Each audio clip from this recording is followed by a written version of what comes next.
The Chicago O'Hare Airport was a place where we distributed a lot of books, and we were there day in and day out. And some of the people who were also there day in and day out, the employees, they didn't appreciate our presence there. And some of them were antagonistic even. And some of them, on occasion, caused bodily harm to some of the devotees who were distributing Prabhupada's books. And in retrospect, I can understand why they were agitated and why we irked them to the extent that we did, but they, of course, had no access to our motivation and what we were really about. In my mind, it was an awkward place for Prabhupada to be coming. There were so many books that had been distributed there, and it was auspicious in that regard, but there were, in ISKCON terminology, there were demons there also. So Prabhupada got off the plane, and I'm thinking, I've got to protect Prabhupada. Who knows? One of these crazy guys here could run up and throw something at him, or who knows what, because they had done things like that to his disciples. And so I was standing next to Prabhupada and kind of protecting him from the crowd in my mind, and we were walking towards the door to go out onto the curb, and the access kind of funneled down, and then to go through the door, only one person could go through. And here I was like preoccupied with this idea that I'm going to protect Prabhupada and get him through the door safely. And Prabhupada just went like this with his left arm when I was standing on his left side.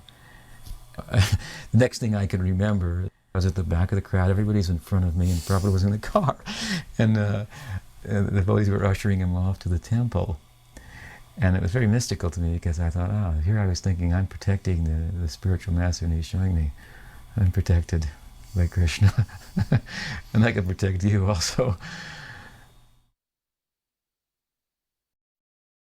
In Chicago, the airport there is called O'Hare International Airport. And it's spelled O-H-A-R-E. So Prabhupada told his leading book distributor, Tripurari Maharaj, go to the airport manager and tell them that they should rename the airport O Hari Krishna International Airport. And this was an airport in which our book distributors were so aggressively distributing books that every day there was confrontation between the guards at the airport and the book distributors. So the management of that airport hated us. And still Prabhupada made his best book distributor go to the manager, and Tripurari Maharaj went there and said to him very seriously, you should rename your airport O Hari Krishna International Airport. Why did Prabhupada do this? Was he trying to have fun with his disciple? Prabhupada, he took every possible opportunity to somehow push forward the idea of Krishna consciousness. His idea was that everything belonged to Krishna. Everything. He saw everything as really meant to be glorifying Krishna. In order to help prepare for Prabhupada's arrival, Govardhan, president of Detroit, and the brahmacharis went ahead to Chicago to help fix the temple up a little bit. We had a real crack cleaning crew for Detroit. Govardhan hated dirt.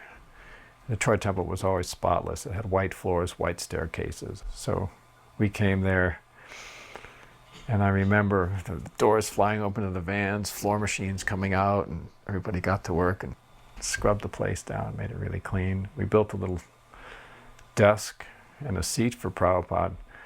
This desk was a sheet of plywood and some 4x4s. I built it.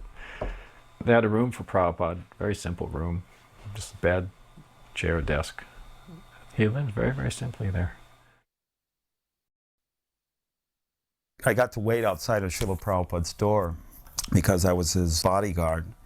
And every time Prabhupada came out the door, I'd offer my obeisance. His foot would come down right by my face, right? And then it'd go, and I thought, I wanted to get the dust of the lotus feet of the pure devotee, because we had just started that Guru Puja program every morning a few months before that, and we were praying the lotus feet of the spiritual master are the only way by which we can attain pure devotional service. I bow down to his lotus feet with great awe and reverence. By his grace, one can cross the ocean of material suffering and attain the mercy of Krishna. So I thought, I need those lotus feet. I have to have those lotus feet on my head. But being near Prabhupada was quite an intimidating experience. So they asked to have initiations. They brought us into the room. And I was in such a state, I didn't know what he was saying or what I was doing, but I was just very conscientious that I was with a pure devotee of the Lord. As a matter of fact, when I walked into the room, and this was the only time I was probably alone with Srila Prabhupada, I walked in the room, I offered my obeisances, and when I stood up, his eyes were like fixed right on my eyes. And just for a second, I looked into his eyes, and the most incredible thing that ever happened to me with another human being occurred at that moment, in that I had this overwhelming realization that he knew everything about me. And I felt so shameful. I felt like I do not deserve to be in the room with this personality. And it was also, there's no sense in trying to be pretentious, because he knows anyways. So don't try to pretend to be something that you're not. But those eyes, it wasn't like looking at me like, you are such a fallen soul. But it was this look of infinite compassion, and almost like he understood my suffering. And all of this happened just like in a megasecond. And then I couldn't look any longer, and I looked down. But I knew, you must bare your soul to the spiritual master. There's no sense in trying to pretend, because you can't cheat the Mahabhagavad. So then Prabhupada gave me the Gayatri Mantra, and then he said, so, are you chanting your 16 rounds? And I said, yes, Srila Prabhupada. And he said, and are you preaching Krishna consciousness? I said, yes, Srila Prabhupada, I'm a Sankirtan devotee. I go out on book distribution every day. And then he said, always preach Krishna consciousness. And I said, thank you, Srila Prabhupada. And he said, okay. And then I said, I had to muster up all the courage that I had within my being, because I was thinking of those lotus feet. And they were just sitting on the Vyasa, and Prabhupada had his dhoti pulled up to his knees, and his feet were right there. And I said, Srila Prabhupada? And he said, yes. I said, Srila Prabhupada, could I touch your lotus feet? And he looked at me and he smiled and he said, that is not necessary. And I went, Jai Srila Prabhupada. I offered my obeisance. I went out, I felt so stupid. I couldn't believe I asked that question. It was so trite, So I went out and I told Sir, and Vaish was there, and Pragosh, and they all cracked up and they said, Uday, you are such a nerd. Can't believe you did that. The first temple in Chicago was on Halsted Street. It was a storefront, and that was run by first Rudra Das and his wife, and then later Bahulasva. That temple closed. At that time I was temple president in Cleveland, and Bhagavan decided to centralize his zone, so he closed the temple in Chicago and pulled all the different leaders back to Detroit for meetings to try to determine how things would be managed. And I kept saying, how can we neglect Chicago? Chicago is the biggest city in the zone. We can't close Chicago. And then one day Bhagavan just slammed his fist down and said, damn it, Govinda, just go to Chicago. So we went with a couple of brahmacharis, and then we were collecting and doing some preaching. And then the traveling rock group was kind of disbanded by Prabhupada, and they came to Chicago. So we had a lot more people there. And searching around, we came upon this former YMCA building. We were in the old YMCA. Actually, it was the old black YMCA from segregated times. And it was a rather rundown building when we got it. We had done a lot of renovations. So one of the main things we did that year was totally redo the gymnasium into a beautiful big temple room with side balconies and a huge altar and everything. And actually Sri Govinda was the inspiration behind the aesthetics of it, and I had organized the work. And when Prabhupada arrived and first sat on the Vyasasana there and looked at it all, which for the time I think devotees will remember was quite gorgeous, Srila Prabhupada said, only devotees could do this. There's a special darshan Prabhupada gave us just the library party in Chicago with Satsu Maharaj. It's when we had first started the work in America, and we were eager to tell Prabhupada about the success, but we were mostly wanting to hear from Prabhupada how he wanted us to proceed. It was a whole new experience, getting these academics to take the books. So we came in with pens and paper and all ready to take lots of instructions from Prabhupada. And we shared with what we had done so far, asked for guidance, and Srila Prabhupada just simply said, you do your best and Krishna will help you. And that was it. And at first we were stunned, we were waiting for him to say more. And then we realized, oh, this is a message. Srila Prabhupada's letting us know that he wants it to be done, and that if we just try to do our best, Krishna will give us the intelligence what to do, and how to do it. There's a message that stuck with me for a long time. When I'm dealing with complex situations, I realize that it doesn't really have to be approached in such a complex way, that somehow if we can just do our best, then Krishna will compensate. So during the Guru Puja, I remember some brahmacharis, they had developed a kind of boogieing, doing rock dancing. This was going on during Guru Puja. And so all of a sudden, Prabhupada, like a conductor, like a maestro, he just stopped the Guru Puja cold, in an instant. And we're all kind of frozen in place. And then Prabhupada gestures to the picture of the Panchatattva in the distance, how their arms are upraised. And he says, dance like Sri Chaitanya Mahaprabhu. So we're all corrected, because we're all getting into disco dancing, twisting and boogaloo and shingling and, whatever. The first time that I ever saw Prabhupada was in the morning. He was sitting on the Vyasasana at the Chicago temple. He was giving a lecture about how we all want to see God, but we can't even see the little piece of God, the soul. Otherwise, why would we be crying when some relative has died? And if we haven't seen a piece of God, how can we think that we can see God? I was standing right near the Vyasasana, maybe 2 feet away, and fanning Prabhupada with a peacock feather fan all during the lecture. And I was simultaneously very happy and very disappointed.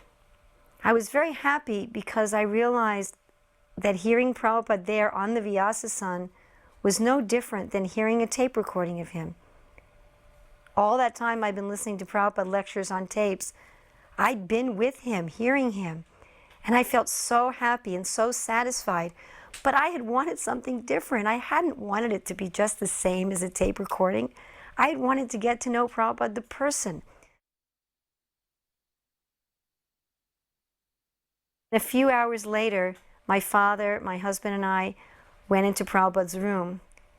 And right before Srila Prabhupada was speaking to a reporter, which is what you're seeing here, he was very much joking, very congenial, very relaxed.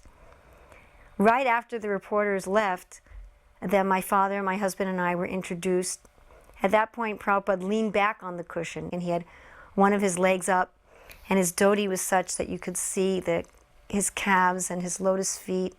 And I remember thinking how soft his skin was. It looked like a skin of a baby.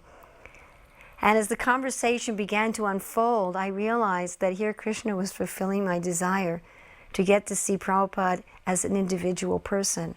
When I was listening to him on the Vyasasana, I was seeing him as the guru, as the acharya, and here I was seeing him as Prabhupada, the individual person. It was very, very sweet. This was the first time also that my father had met Srila Prabhupada. My father had been coming to the temple periodically since I joined. First he introduced himself, but Prabhupada thought that my husband was my father's son. And then he understood that it was the daughter. He said, "Do you have any sons?" My father said, "No, only daughters." Prabhupada said, "Oh, only daughters." And then my father said, I'm coming to this temple not because I want to see Krishna, but because I want to see my daughter and my son-in-law. Is that all right? And Prabhupada said, yes. They are loving Krishna. And I was thinking, I don't love Krishna. He said, chanting and dancing are symptoms of loving Krishna. And they are loving Krishna, and you are loving them. So two things that are equal to the same thing are equal to each other. Then my father said, but I'm a Jew, and is it really all right that I come to the temple even though I'm Jewish? Prabhupada said, yes. There can be many planes going to Chicago, but they have to know they are going to Chicago. Otherwise, what is the meaning of many planes? So there can be many religions, but they have to know what is the goal. The goal is to know God and to love Him. If you know that the goal is to know God and to love Him, then there can be many religions. After we walked out, my father turned to me and said, now I know why you've come to this Hare Krishna movement. That is a genuine holy man. After the Radha Damodar party, I went to the BBT library party, and we had the good fortune to have a darshan with Srila Prabhupada in Chicago. Mostly, of course, Satsrupa Maharaj, Mahabodhi, Ganesham. They had many points that they were taking up with Srila Prabhupada, and I was kind of sitting on the edge of things. But I had one question in my mind, and I waited for my chance. And then when there was a little lull, I raised my hand and Prabhupada called on me. My concern was often the professors wanted to know if these books will tell us about the ancient technology of Vedic India. Because at that time, a book had come out by Erich von Däniken called Chariot of the Gods. And there was reference in there to the Mahabharata and Puranas, that they were Bimanas or airplanes or flying saucers, whatever they were, described in these ancient Sanskrit texts. So I wanted to hear Prabhupada, what he would say about this. And I said, Srila Prabhupada, many times the professors I meet, they ask me about Vedic technology. And Prabhupada hardly let those words get out of my mouth before he rapped the table with his knuckles. And he just said very shortly, Vedic technology means Sri Guru Parampara. And that's all he said. But it was such a profound statement for me.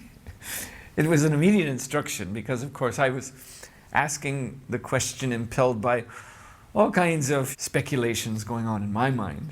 I had actually read that book, Chariot of the Gods, just to find out more what these professors were talking about. So my mind had been drifting in orbit, and Prabhupada just brought me right down to earth. Vedic technology means Sri Guru Parampara, and I've meditated on that. That's been a very important sutra in my life since that time. One thing is that you think about technology in the modern sense, and it's the motive force behind this Western civilization and the culture that is associated with that, which has really covered the earth. So technology is the dynamic force of civilization. We know that the Vedic civilization once covered the earth. India was once in the position that America is in now, as being the leading country that all other countries emulated. And how it got to that position was because of following Sri Guru Parampara. And that is the key to how, again, Vedic culture can spread all over the world and become synonymous with civilization. See, now when people think of civilization, they look to America or they look to Western Europe. They think that's where civilization is. But actually, real civilization is Vedic civilization. And the key to that is Sri Guru Parampara, as Prabhupada said. We went to Chicago to take Prabhupada darshan and have his association again. He immediately recognized us. He says, "Oh, I see you before in Detroit." And we told Prabhupada, "We are very thankful. You have remembered us. We are fallen souls. We have no qualifications." And then again there was a gathering with the devotees. There was one question that we said, "Prabhupada, where do we serve you best?" So Prabhupada says, "You can become Krishna conscious anywhere." But then immediately he said, "Sun is the most brightest in India."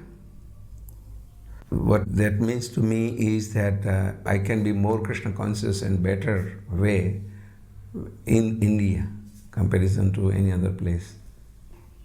And then Prabhupada also said at that time that you have a good Krishna conscious background and also good material education, so you should give this Krishna conscious knowledge in an educational, institutional manner. So we were meditating how to do it. He told us twice in Chicago, as well as last time he came, that is my exact memory, in 1976 in Los Angeles. Said, "I told you in Chicago to start educational institution." But we were not in a position immediately at that time to come to India. So we started little educational place, Sunday school, for the children of Indian origin.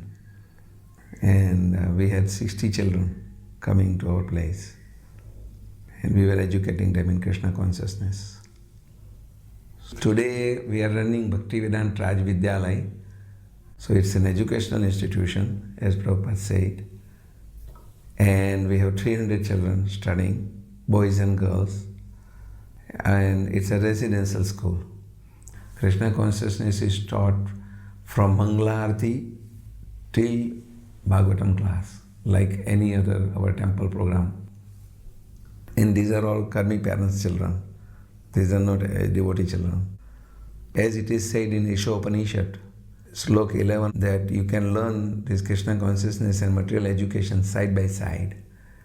And also in 9th chapter, Raj Vidya Raj Guhyam Pavitram Idam Uttamam Pratyakshavagamam Dharmam Susukam Kartum Avyayam.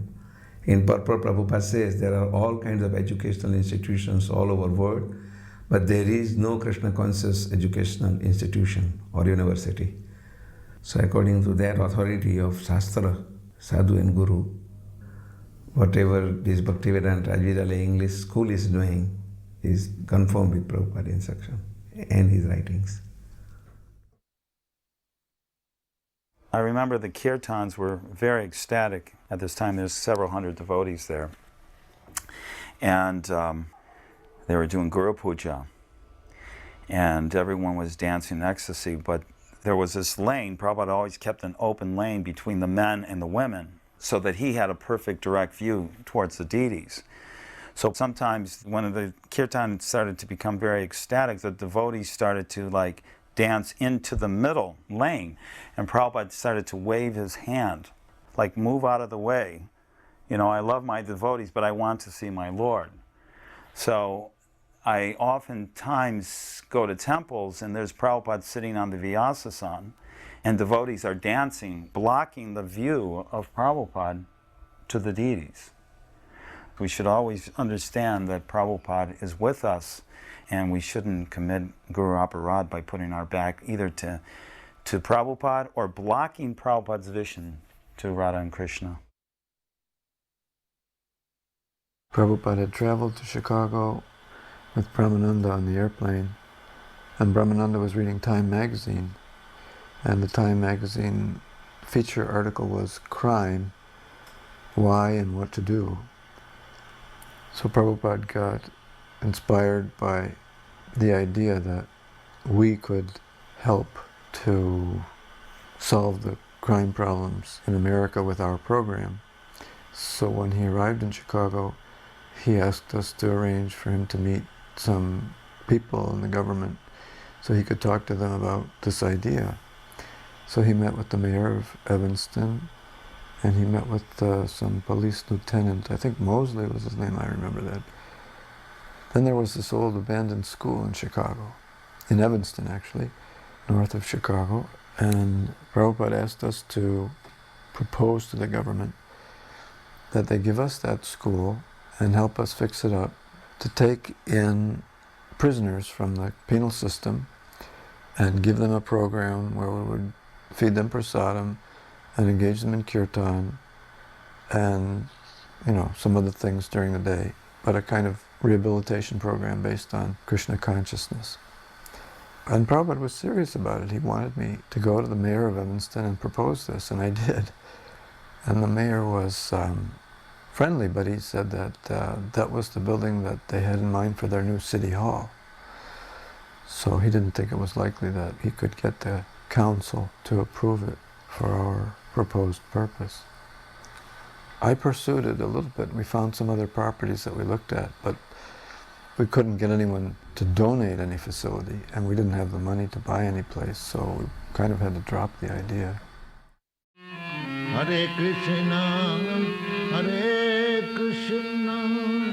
Krishna Krishna, Hare Hare,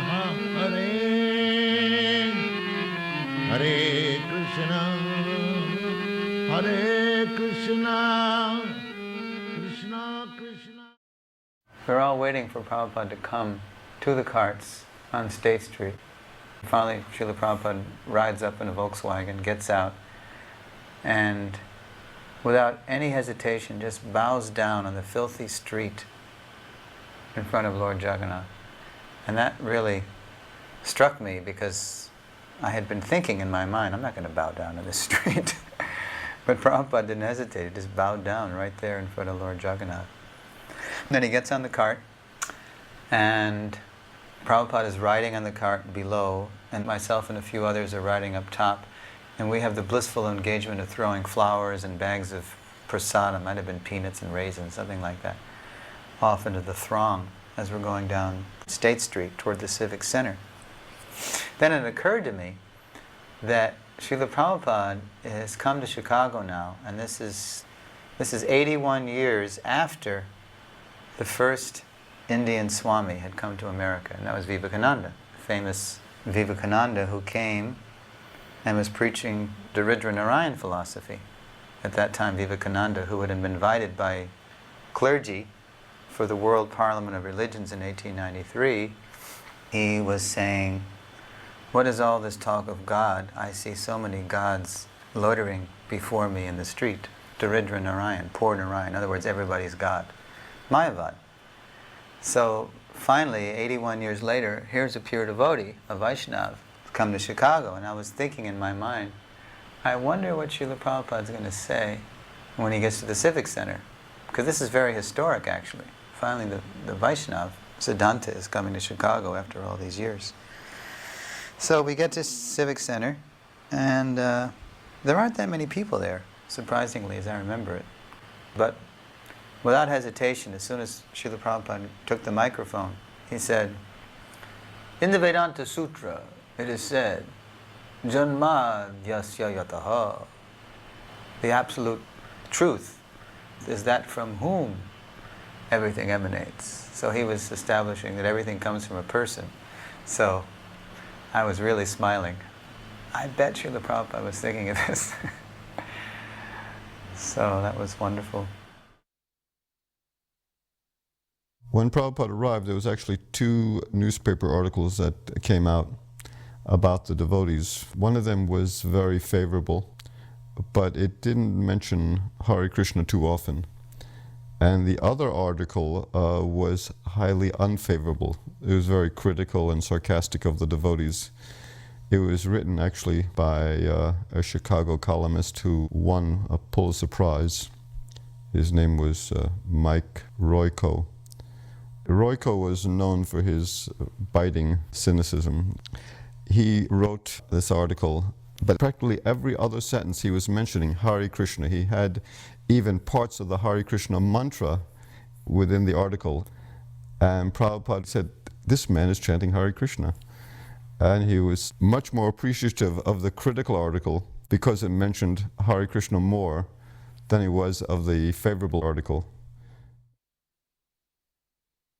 Our little crew of armed guards drove in a car behind him. And on the way to the airport, Prabhupada's car pulled off had to use the bathroom at a gas station. And there was a fruit stand near there. So, well, brahmacharis, we didn't have any money. We begged some fruit. And when we got to the airport, Prabhupada had a lounge, a special lounge set aside. So Sudama was cutting up the fruit and giving some to Prabhupada and distributing it to the devotees. And then Kirtananda Maharaj came and brought some sweets from New Vrindavan for Prabhupada. Prabhupada liked them very much. And while we were waiting for the flight, Prabhupada laid down on one of the benches there to take a little nap, and Jagadish was reading out loud from the Bhagavatam. Jagadish had a particular voice which would cure insomnia in any situation. So everybody immediately fell asleep. And Jagadish stopped reading and looked up, and Prabhupada lifted his head up and said, "I am listening." So he continued reading.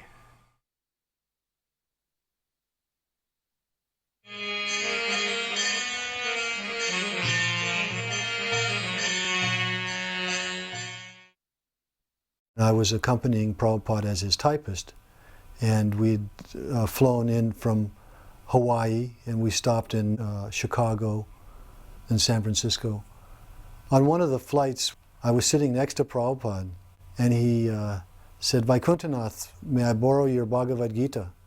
And I gave him my Bhagavad Gita, which of course was his Bhagavad Gita. And he opened it up and began to read it. But he took note of the fact that I had had it hard bound in India, and at that time there was a gold embosser who would print the devotee's name on the cover. So it had a big Vaikuntanath and Saradia, which came out much larger than I had expected. And I remember Prabhupada sort of took note of my name and Saradia's name on the cover, but didn't say anything, and began to read. And I remember I was a little embarrassed. I said, "What is my name doing on there? That's Prabhupada's book." and Prabhupada sat there and read his Bhagavad Gita for some time, and then went back to chanting japa. Prabhupada would either read or chant, or maybe talk a little on the airplane. But mostly he was just absorbed in chanting. We were traveling with Srila Prabhupada, and of course on the flight we were trying to get some shots, as you see here. The most memorable part of that trip was getting off the plane. I was walking behind Srila Prabhupada, going from the plane to the terminal. You could hear the kirtan, but you couldn't see the devotees till we came around the bend and then saw literally devotee upon devotees stacked on top of each other. Big beaming smiles on devotees' faces, but that's all you could see. You couldn't see beyond that. It was a solid wall of devotees. What an arrival.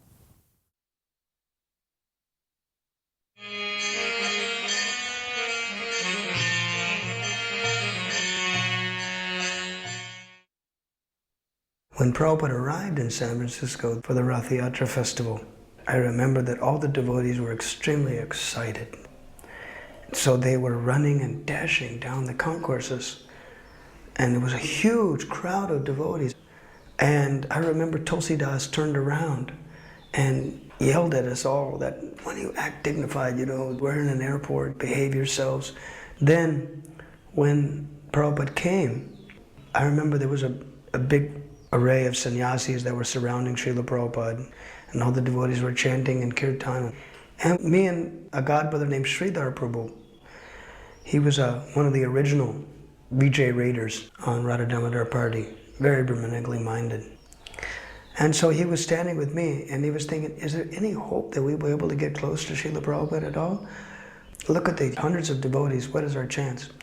And all of a sudden, we got out of the terminal building, and Srila Prabhupada was standing on the walk of the sidewalk waiting for the car to come by to pick him up. And somehow or another, we were jostled and shoved by the crowd, and all of a sudden we were right there, me and Sridhar, practically behind Srila Prabhupada's shoes. So I was like gasping for breath. And we offered obeisances at his feet, and I asked Sridhar, I said, "Should I touch them?" What would happen if I touched Srila Prabhupada's foot? I thought. And I reached my index finger forward very gingerly and I touched the back of his shoe. And I pulled it away like it was going to be electric shock or something like that. Such a shy boy. Wasn't even 18 at the time.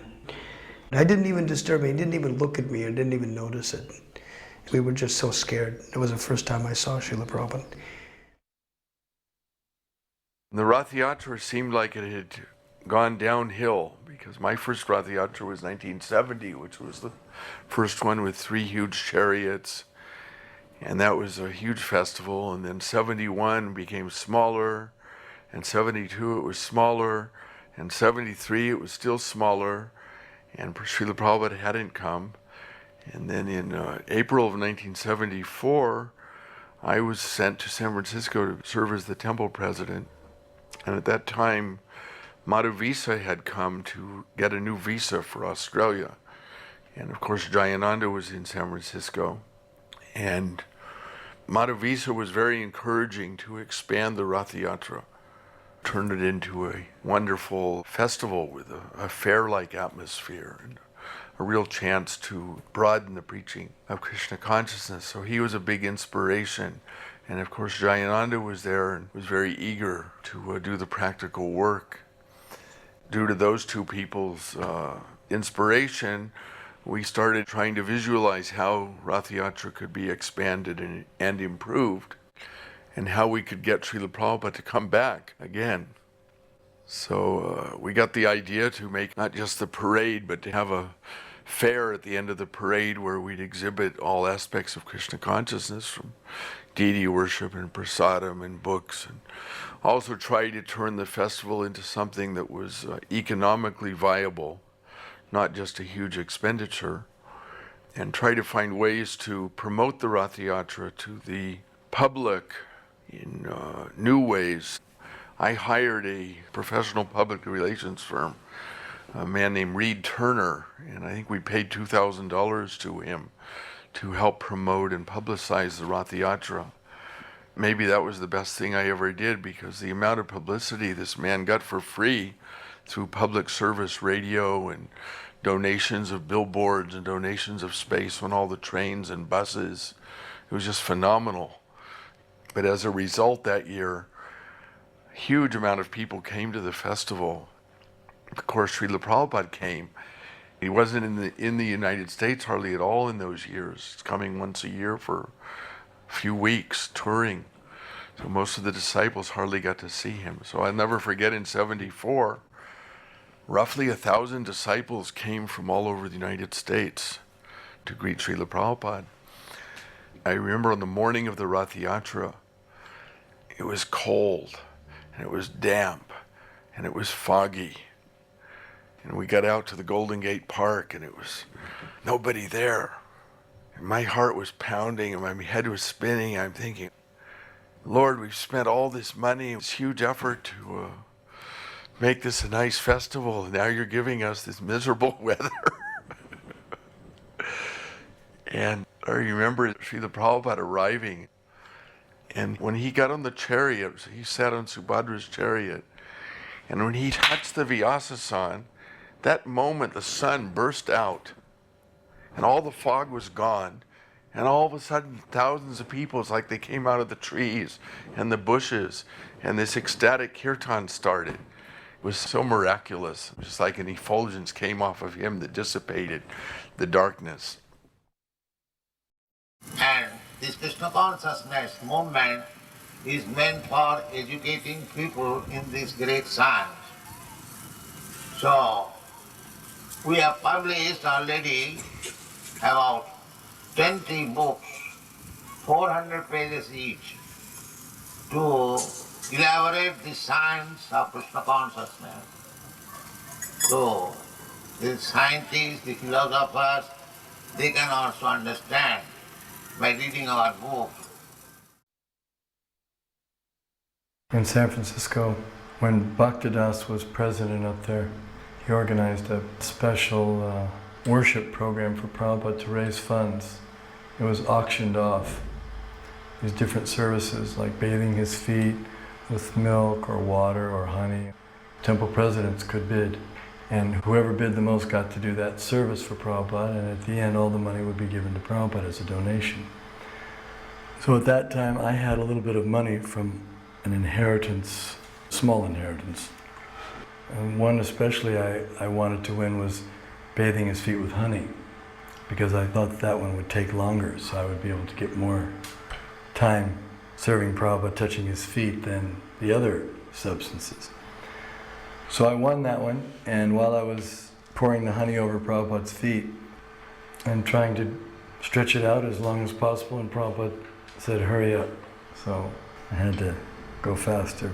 Prabhupada wasn't enjoying being worshipped as we might think that we would enjoy being worshipped and we'd like to drag it out as long as possible, but he was doing it as a service.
Prabhupada was riding on Subhadra's cart, and I was riding on the cart behind him, Balaram's cart, and my duty was to lower the canopy when we came under low bridges. It was all designed by Jayananda, and then raise it back up again.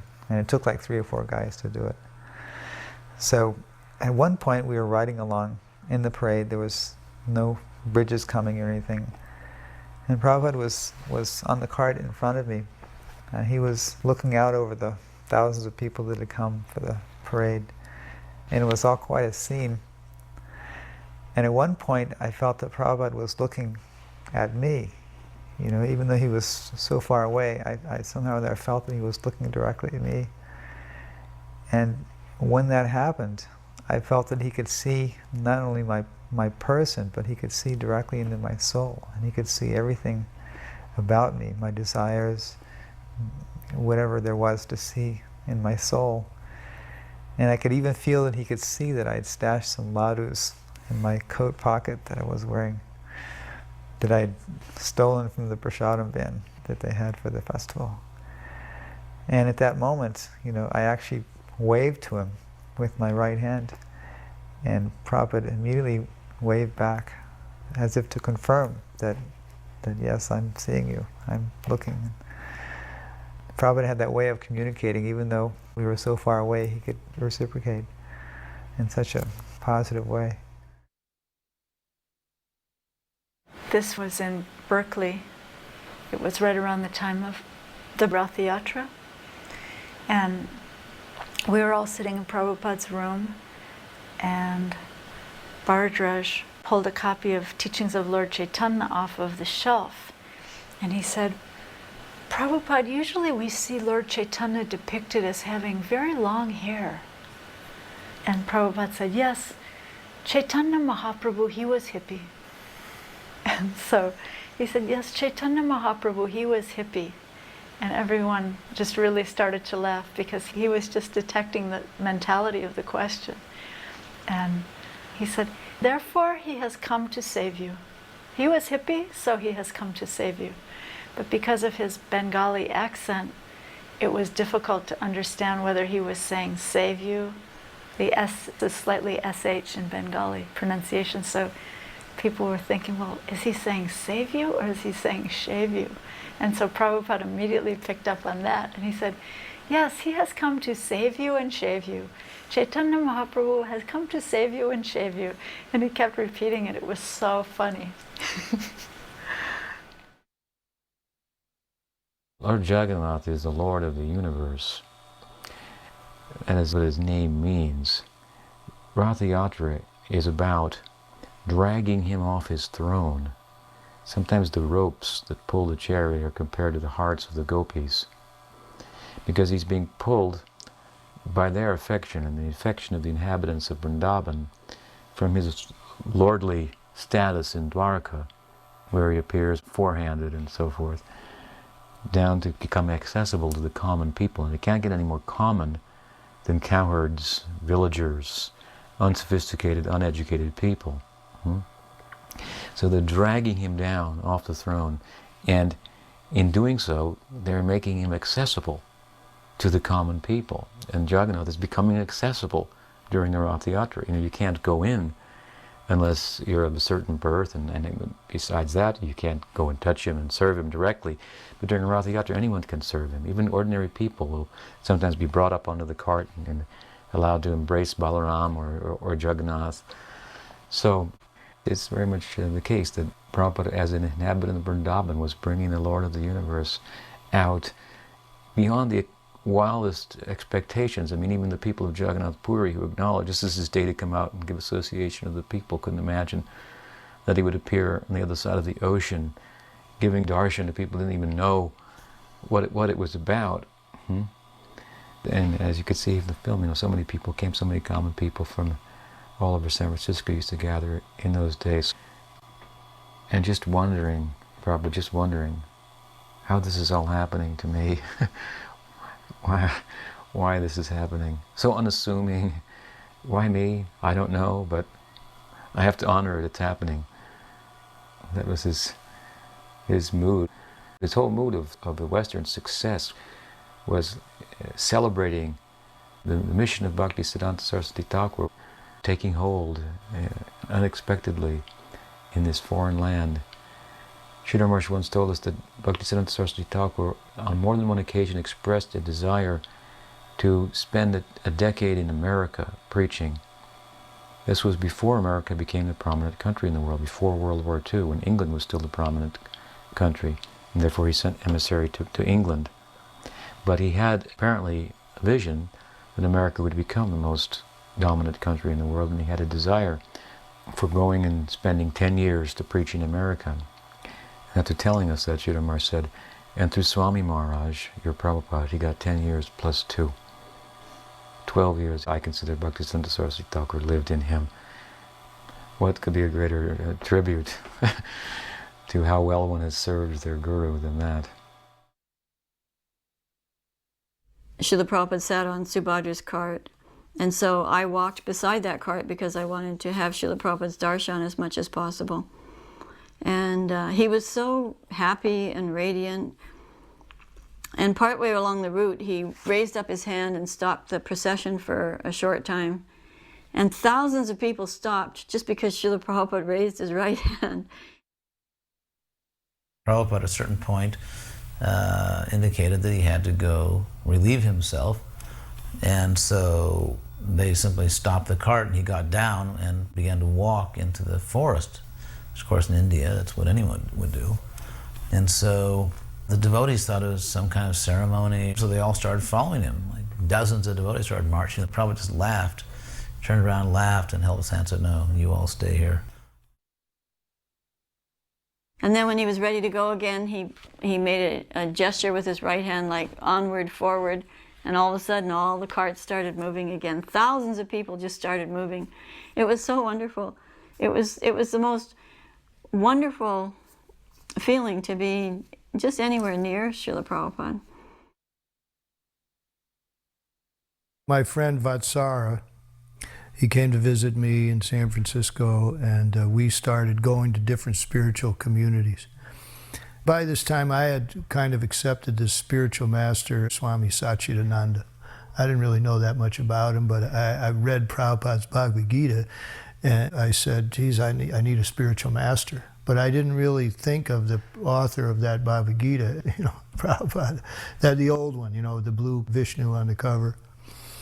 So anyway, we went to this group and that group, and he said, well, let's go to the Hare Krishnas. And I said, oh, I've been there, because I had been there for a Sunday feast, and the guy was kind of a yogi and this and that, and the devotees are running around here and there. I said, it's a little bit, they're just running around too much for me. So he said, you go ahead. So he went, and he spent the whole day there. And he came back, and he talked about, God, I went there, I met this guy, the garbage man. And he was just so far out. He told me all this stuff, and he was just going on and on and on.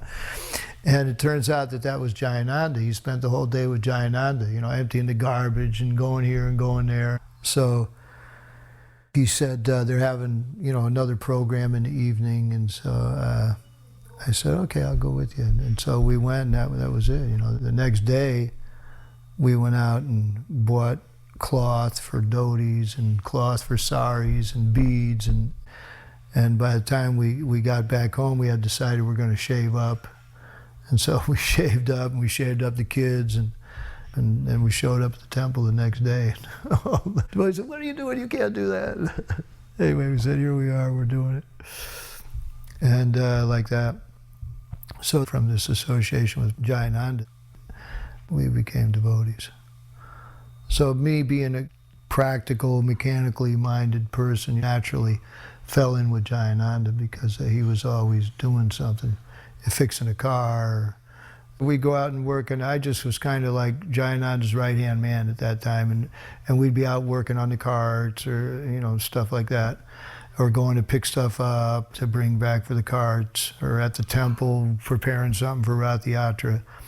And Prabhupada came, and like I said, Jayananda's mood was that, what are we going to gain really by going to just see Prabhupada? He wanted this service done. So that was better than being in Prabhupada's presence. That was, more satisfying to Prabhupada, and therefore it would be more satisfying to us.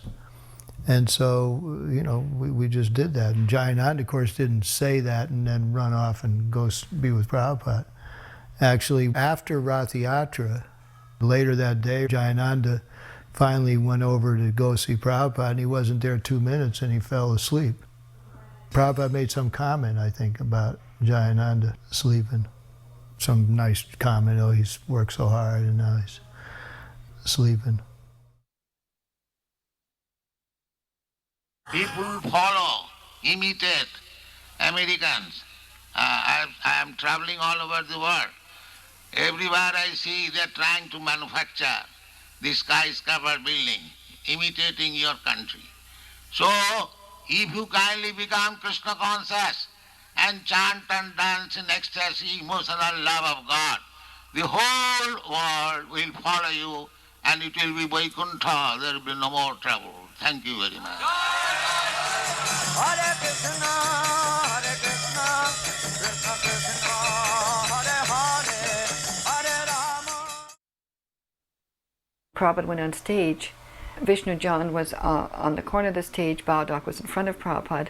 Behind Baudak from the crowd, there's a hand sticking up. That's my hand. I was standing there with Vishnu John's mother and Vishnu John's sister.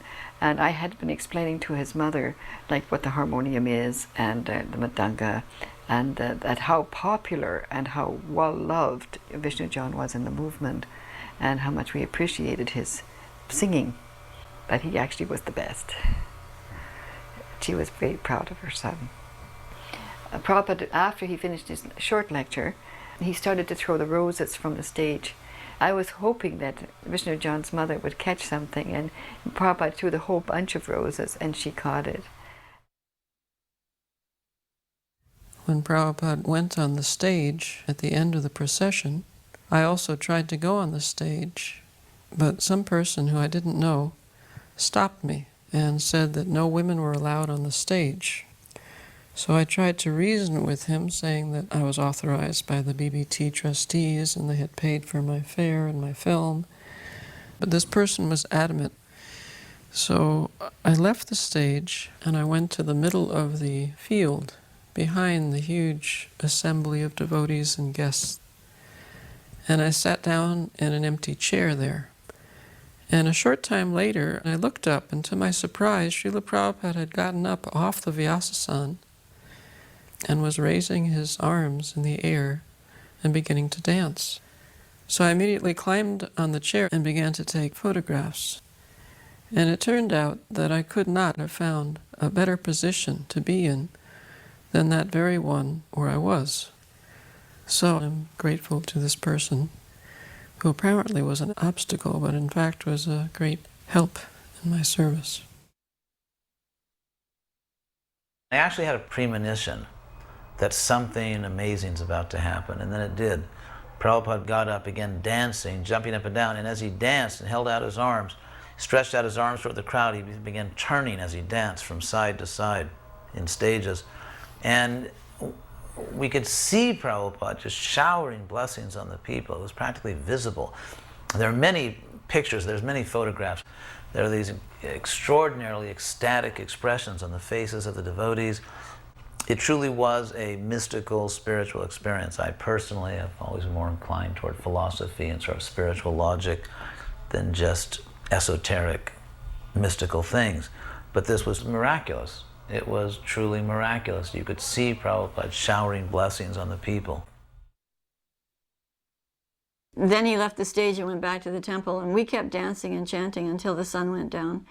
Oh, we just felt lighter than air. We were just so joyful and so happy to be dancing and chanting with Srila Prabhupada.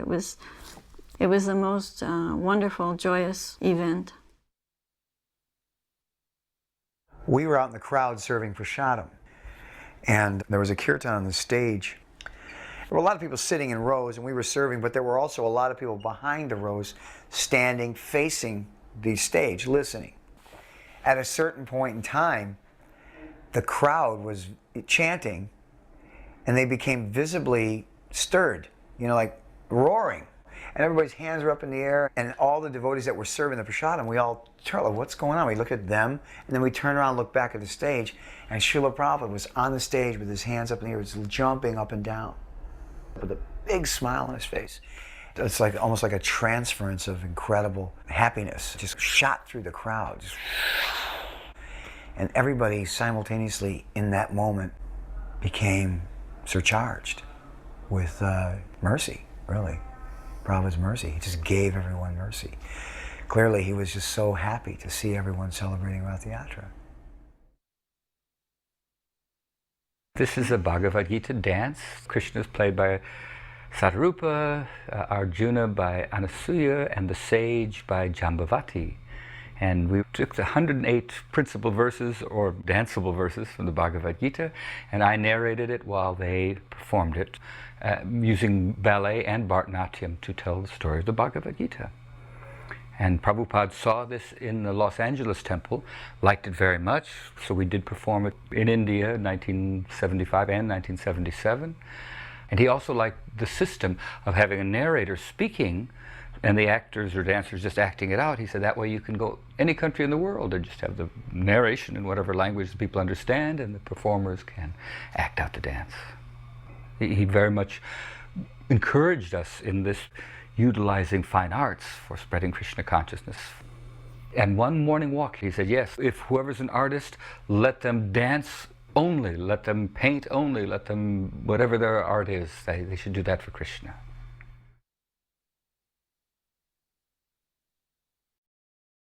When we heard Srila Prabhupada was to be interviewed at a TV station in San Francisco, we tagged along hoping to be able to film him. So we showed up at the TV station and asked the producer if it was all right to set up our 16mm camera and shoot, and he said, why not? He was very obliging. I was surprised, actually. During the interview, you'll hear a thumping sound as Srila Prabhupada is speaking. And that's his hand, as you can see in the visual, going up and down, thumping on the table. Unfortunately, we had placed our microphone right next to his hand. We didn't pick a very good place for the mic. As we were shooting, we could hear that thumping, and of course, we couldn't really stop the interview. Welcome. Thank you. You founded the Hare Krishna movement some 7 years ago in 1967, did you not? Yes. In a capsule, what is the movement? The movement is to awaken God consciousness of the human being. The human being is distinguished from the animals, that the animals cannot understand what is God. Mm-hmm. And if the human being also does not understand what is God, then he is enemy. I see. And so your movement is to bring about an understanding of God among human beings. Yes. And Hare Krishna means what? Hare Krishna means addressing the energy of God. Hare means the energy of God, and Krishna means God. Mm-hmm. Okay, you were here yesterday and to attend your annual festival that was held here in Golden Gate Park, and we were there too. And in fact, here it is. A few thousand people came out to hear it. How many people are now disciples of the Krishna consciousness movement? Dedicated life, about 10,000. About 10,000 dedicated in ones. the Western world. Mm-hmm. Your Grace, is there any significance at all in the shaved head? Why are heads shaved? We keep ourselves very clean, that's all. Oh, it's just a cleanliness thing? Yes. Is there any significance in the color of the robes? At least at the present moment, people think that by keeping long hair, it becomes very beautiful. I see. Yes. So we are against it. Mm-hmm. Just as simple as that. Is there any significance in the yellow robes? Yellow robe is the dress, those who are dedicated. Mm-hmm. Yes. It could very well have been a blue robe. It's something that was arrived at. This saffron. Mm-hmm. Mm-hmm. Your Grace, why do you feel that so many people are pulling away from the traditional religions in this country, such as Christianity and so forth, and going for the trying to understand the Eastern religions? We hear a lot of swamis and gurus and other type of yogi and so forth. Why do you feel that people are pulling away from the traditional Christian standards here? But we see that the Christian churches, especially I have seen in London, mostly closed. People are not interested, or the Christian leaders, they cannot make them interested. Why? Did Christianity fail the people, which is why they're turning to other things? Or? I think so. Mm-hmm. Mm-hmm. You say that Hare Krishna consciousness pretty much takes the absolute truths from the Bible, the Quran, the Torah, and the Vedic. Yeah, everywhere. Everywhere. Religion means to understand God. I understand, but do you feel that in getting truths from various places like the Bible and the Quran and so forth, don't you run into conflicts at all or contradictions in those particular philosophies? No, I don't find any conflict, because the ultimate goal is God. So you have to understand God and try to love Him. So you can go through any religious process. If the goal is attained, that you understand what is God, and you try to love Him, then your life is perfect. Why do we see so many of your followers chanting almost all the time? Chanting means to keep association with God always. So you have to audibly chant Hare Krishna? Yes. This is transcendental vibration. Just like a radio message, if you keep contact with the radio message, then you know everything what is going on outside. Similarly, this transcendental sound, Hare Krishna, if you chant, then you keep connection with God directly. Thank you very much, Your Divine Grace. It's been our privilege to talk with you and to meet you. Thank you. And hope that we can see you again when you return. Hare Krishna. We'll be back with more news in just a moment.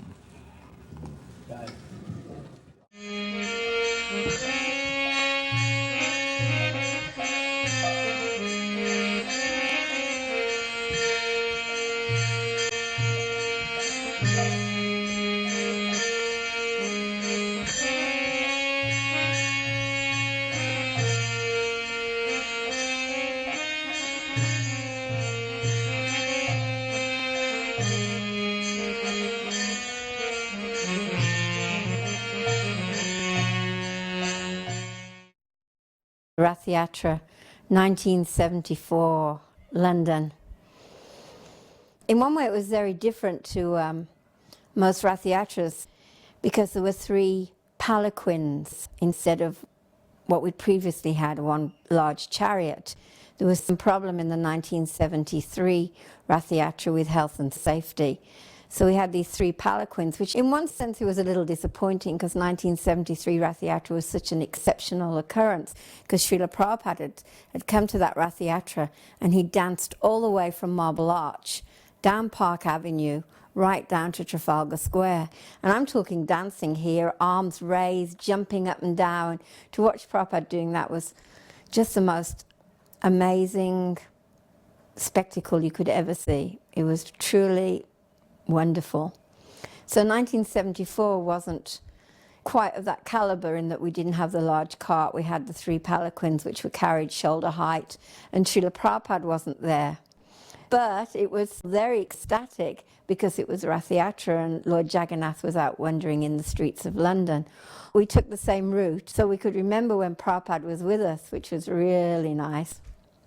And of course the kirtan was ecstatic. You can see in the video Ribhatinandan Swami is leading some fantastic kirtan, as he'd been doing in the 73 one when Prabhupada was dancing. So in that way, some really wonderful memories. That's me in the blue sari with the yellow cardigan, just to prove I was there. And look, hair beautifully tied back. I've had the same hairstyle for almost 40 years now. Because that's what Prabhupada wanted, and that's what we've done. We've always tried to do what Prabhupada wanted.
Right now I'm looking at this beautiful footage of Srila Prabhupada's arrival at Dallas Airport in 1974.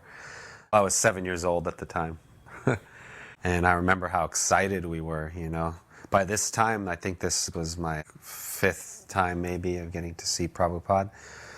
And from my experience at that time, the movement was so wonderful. It was going so well, like, especially as a child. That was the universe for us. That was it. Prabhupada's coming was the greatest event going on in the whole history of the planet. That was the vibe.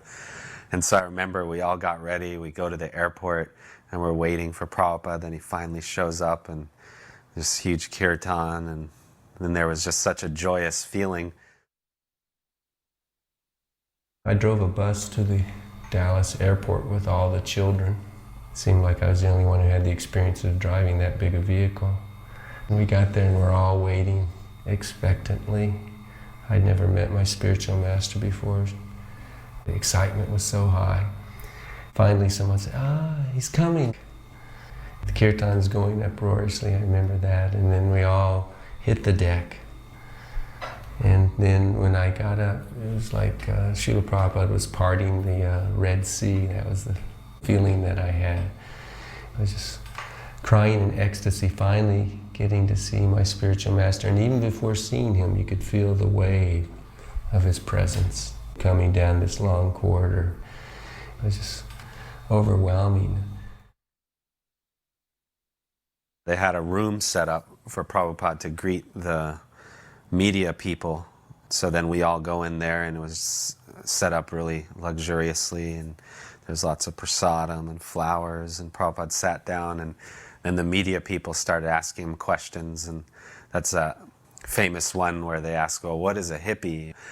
And one thing I noticed even as a kid was the way our teachers had of making us look down on karmis and people who weren't devotees.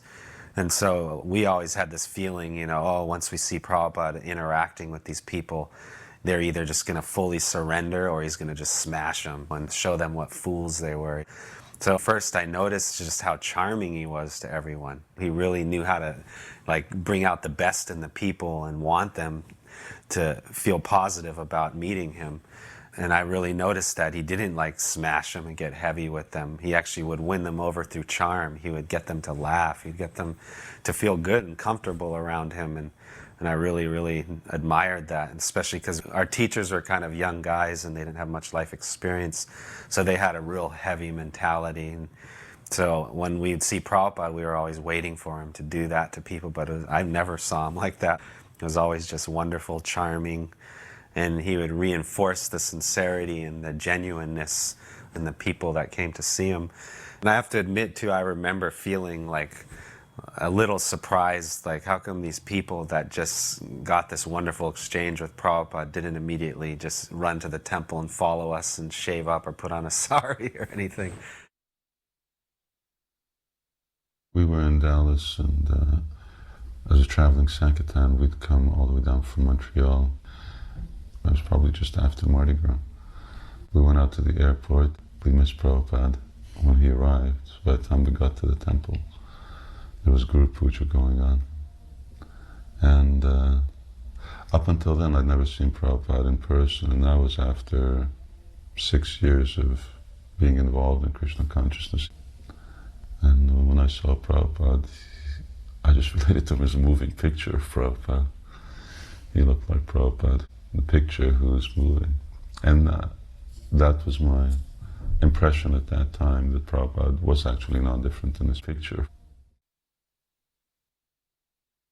There was a discussion, Prabhupada was talking about Vedanta, and he was saying that the Mayavadis couldn't understand Vedanta, and then he began to question us, why couldn't they understand? He was specifically mentioning Ramakrishna and other famous Mayavadis, and he said, why couldn't he understand?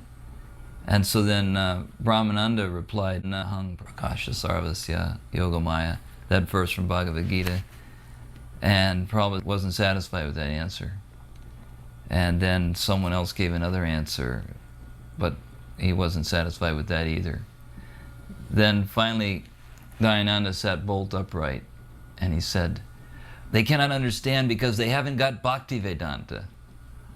So Prabhupada smiled and said, here is the answer. And it was such a nice answer on two levels. One, that they didn't have Prabhupada, and on the other level, they didn't have any Bhakti. So how could they understand the end of truth? So Prabhupada was really happy with that answer. And I remember I kind of felt like all of us were slightly envious that Dayananda had come up with this fabulous answer. Bali Mardana came with his wife, and Prabhupada in private made some comments why you'd given up sannyas for this particular lady, because she wasn't who she had been said to be, and she wasn't all that attractive. But Prabhupada received him very nicely, and he was just so encouraging. I thought that was very, very instructive, how somebody had some difficulty, but Srila Prabhupada never forgot the service that they had rendered. And his love for those who surrendered their lives to him and helped him. Certainly these special souls that helped him extensively in the early days. His gratitude was boundless. And as we heard later on in the 8th canto, that one may have difficulty in one ashram. The ashram wasn't the main thing. Wherever one would find strength, one should situate oneself in those circumstances so that one could continue in one's Krishna consciousness. The Dallas Temple was quite involved in studying Bhagavad Gita, and we would have a verse for the day, and that would be chanted before every part of the morning program. It would be chanted before the prasadam prayer. As a group, we would recite the verse, and the idea is that by the end of the day, pretty much you knew the verse. And in this way, we were quickly learning entire chapters of Bhagavad Gita. So we were quite proud of ourselves, and there used to be a prize if you could chant an entire chapter of Bhagavad Gita without making so many mistakes, you would get a Maha plate. And that was a really big deal. So when Srila Prabhupada came, we were very proud of our accomplishments. So we brought the entire temple in and all the children, and we started the recitation of Bhagavad Gita from chapter 1, verse 1. And I think by that time we could get through 10, 12 chapters in unison as a temple. It was a very ecstatic feeling to be chanting like that. But at the end, Prabhupada just stopped us cold, and he pointed to one of the children and said, "So what does this particular verse mean?" And of course, we were not so expert in being able to give the meaning for the verse. And Prabhupada stressed upon us that as nice as it was that we were chanting the Bhagavad Gita in Sanskrit, it would actually be more important to know the meaning. Because I had some educational background, I was sent to Dallas. I had the unique situation of being drop-loaded as a new devotee into a situation as a teacher. So while I was taking care of the children, they actually taught me Krishna consciousness. They were my Bhakta leaders. Their Krishna consciousness was completely genuine.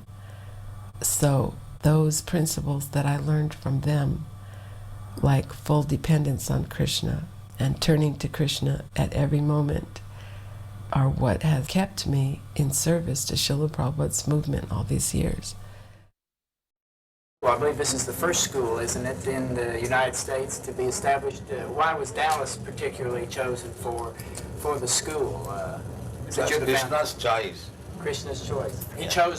chose Dallas. Yes, we got a nice house and we accepted it. So it was Krishna's choice.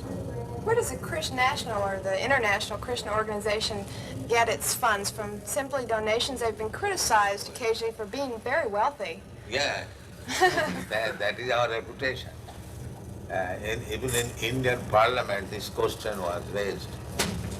So these Hare Krishna people, fabulously rich, where they get money. Somebody suspected we are getting bribes from American government. The Krishna religion teaches that women are to be subservient to men always. Why? The Krishna religion teaches that women should be subservient, should be subordinate to men. He's asking why. Well, not should be, they are, by nature. It seemed that Prabhupada enjoyed creating some controversy where the media would pick up on that controversy, because he knew that the media thrived on controversy. So I think he was using the men 64-ounce brain capacity and the women 36-ounce brain capacity as a way to kind of playfully stir up some controversy about the Hare Krishna movement. And then he knew that people would be talking about it, and it was a way that Prabhupada, just like, you know, an uncle might tease the children of his son and pinch them or make fun of them. I think Prabhupada often played the role of the elderly uncle, kind of making fun or teasing in various situations. But ultimately, before Prabhupada left Chicago, he did tell the devotees that the women who join this movement are just as intelligent as the men are. One of Prabhupada's lectures there at the temple, someone asked, what is it like to be in the position you're in? It seemed like the question was addressed, you know, what is it like to be the guru? What is it like to be in your exalted position, have so many people worshiping you and so forth? He just said, I am never afraid. It was amazing. You could have heard a pin drop for about 30 seconds there. It was just completely quiet. So we greeted his car there. It was a very short distance from the curb of the street to the temple, but we greeted him throwing flowers. And then he went into the temple and offered his respects to Radha Kalachandji. If he spent any time in the temple at all, he hardly said anything, very short. Glad to be here, glad to see the children again. And he went up into his room where he's passing out rasgullas.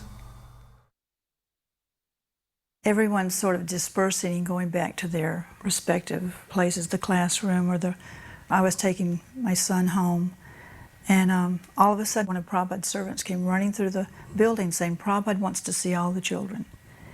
It was such a terrific surprise.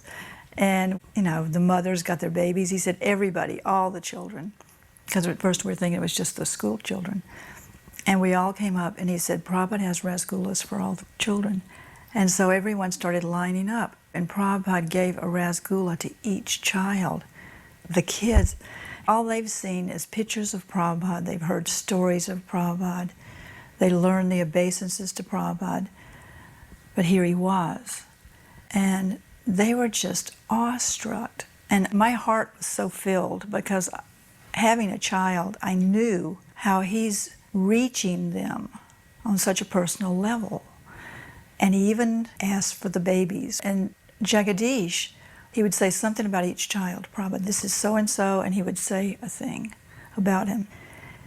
When I brought Ishwar Puri up, he said, "And this is Ishwar Puri. He's Mandaleshwar's son. He's a rascal." And Prabhupada just laughed, and then he gave him the rasgulla. Then he drops it. I picked it up and gave it back to him.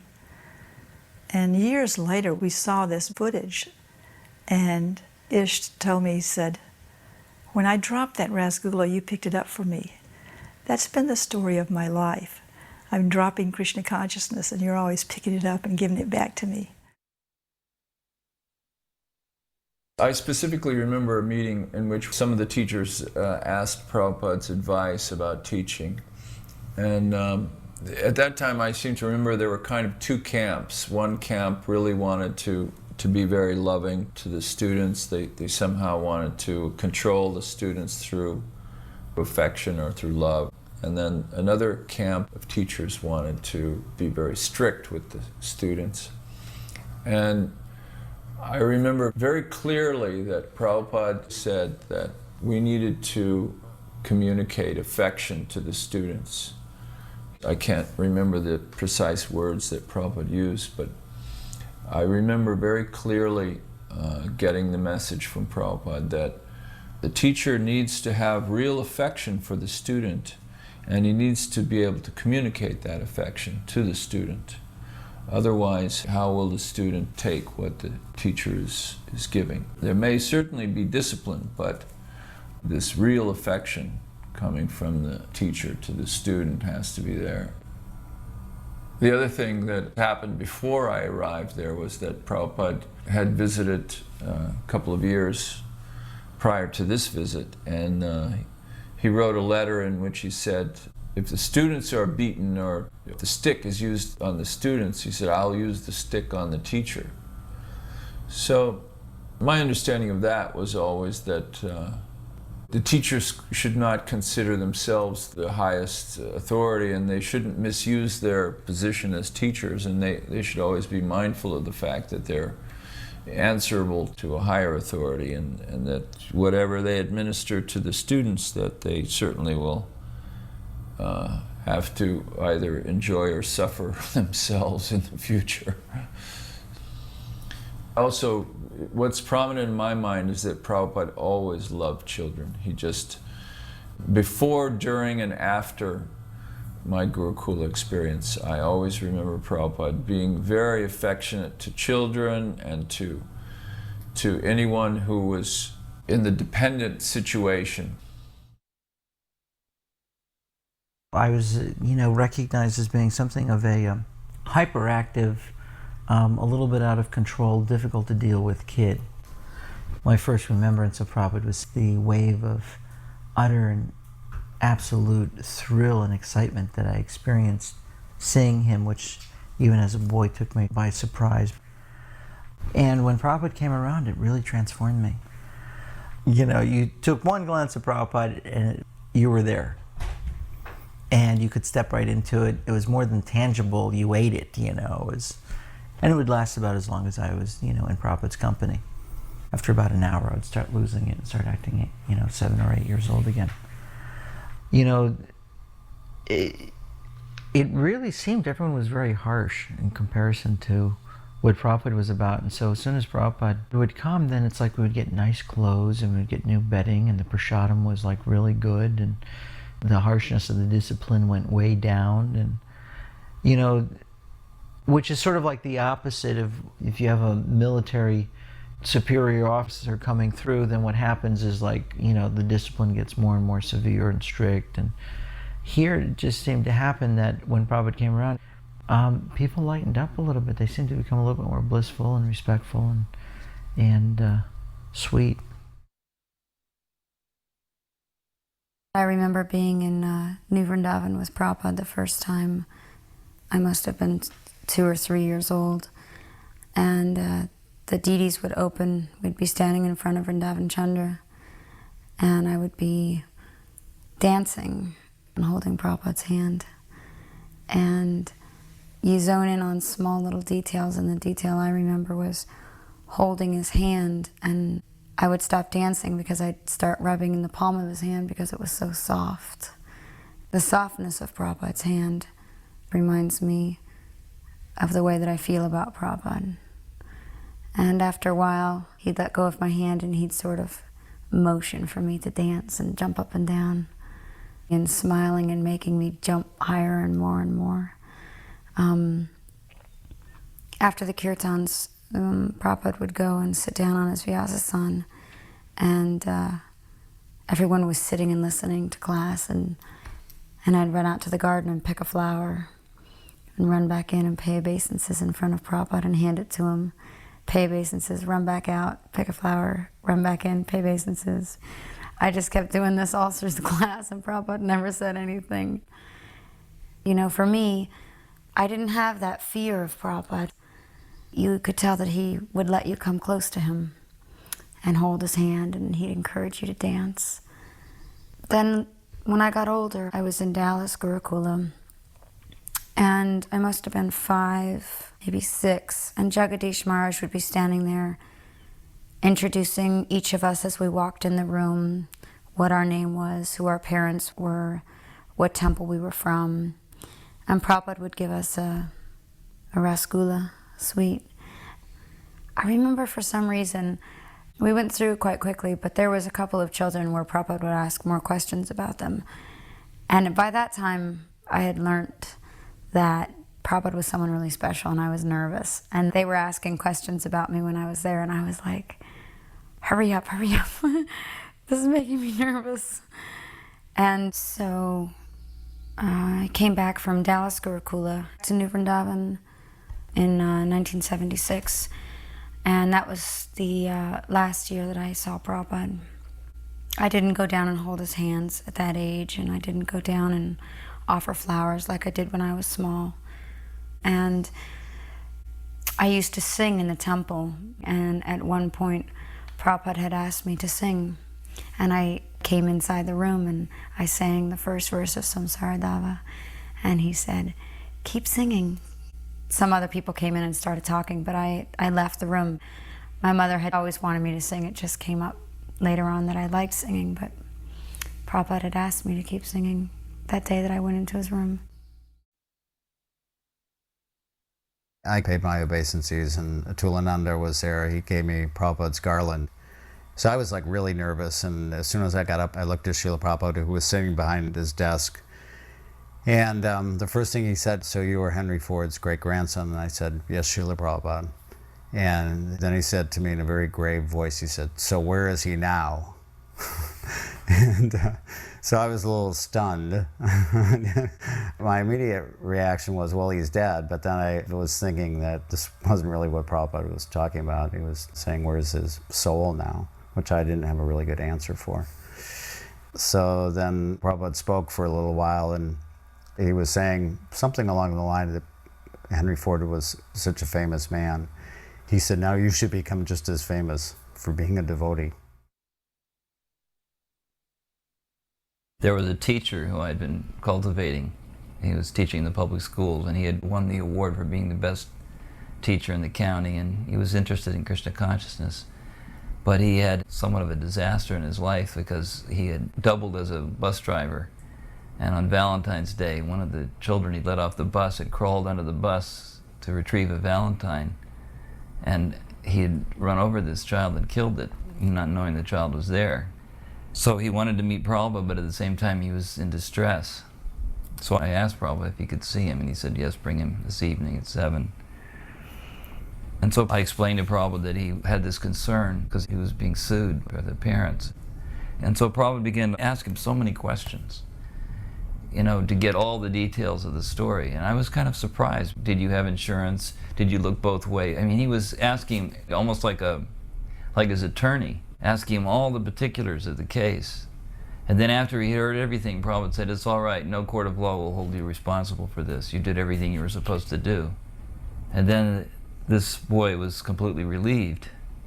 It was then that Prabhupada actually began to seriously preach to him, and he began to tell us a story about Werner von Braun, the V2 rocket scientist from Germany that had come over to help develop the missile program in this country. And apparently Werner von Braun in an assembly of scientists had stated that he thought the whole purpose of science is to prove the existence of God. So Prabhupada was making arrangements that some devotees would bring him copies of his books. Then he began to explain how the universe was like a machine, and that God was ultimately the driver of the machine. So then I got excited. I said, Prabhupada, this is wonderful. I said, he's such a famous person. If he becomes a devotee, then... And then he cut me off. He said, we're not interested in speaking to him because he's a famous person. He said, we are interested in speaking to him because he's come to the right point. He said, that is our interest. So he immediately corrected me that he wasn't cultivating the man because he was famous or that he could do something for us, but rather because he had actually come to this serious point of inquiry. One time when we had a big ceremony in the temple, the little girls that you see here, I had many of them, over 20, and they all had to behave properly, and it was a bit of a chore to do it, and one of them started crying, and I actually had to take her out of the temple room and put her in a classroom. And then later, after Srila Prabhupada finished his program in the temple room, he was headed to his own quarters, and usually he went directly to his quarters. But instead, he stopped in front of one classroom, the classroom that I'd put the child in, and there was no way that he could see through the door to see that there was anyone in the classroom. It was a solid door, but he opened that door particularly, and when he opened it, it bumped right into the child who had fallen asleep in back of the door. And then she quickly got up and paid her obeisances. And I'll just never forget that compassionate look on his face, seeing this child's tear-streaked face and frumpled clothing from laying on the floor. And she sat up with her hands folded, and he touched her head. And that one gesture of Srila Prabhupada giving love to this child who I'd had to have removed because of her behavior taught me more than anything, because Srila Prabhupada was so warm and so personal. Then I realized that if I'm following in his footsteps, I better at least try to become a little like that myself. There was a garden off to the side of the temple that had been made quite a nice place with a little fountain and a lot of tulsi plants, and he used to have evening darshans out there, and the devotees would read from Krishna book. And at one point, Brahmananda was reading from the Krishna book, The Kidnapping of Rukmini. And in the middle of the story, in the part where Krishna actually grabs Rukmini and makes off with her, Prabhupada suddenly sat upright, and eyes got very big. He said, yes. And as they were driving away, he said, she was driving the chariot. And he made like this gesture, like holding the reins. She was driving the chariot, not that she was just some weak woman not able to do anything. She was actually driving the chariot. Because he got so excited about that, I went and looked it up in the Krishna book to see if there were any details like that, but there weren't any. So apparently he had some kind of inside track on this particular pastime. Prabhupada chanting in the temple room in front of Radha Kalachandji. I'll never forget this. Prabhupada got into chanting the Mahamantra over and over and over, and the devotees absolutely went wild. It didn't start off wild. It started off as normal chanting. We were all sitting down. But it just got to a point where it was building up to such a fervor. Everyone was like running back and forth between Radha Kalachandji and Prabhupada at the other end, because it's a big temple room. We went back and forth, and it just seemed like it went on for an ecstatic eternity. And at one point I stopped and looked at Prabhupada chanting sort of over on the side so I wouldn't get, trampled, because it was a rather wild group. But I remember looking at Prabhupada, and I said, this is the whole reason he has come, simply to chant the holy names. And I just have this picture in my mind of Prabhupada chanting. I'd like to die with that picture.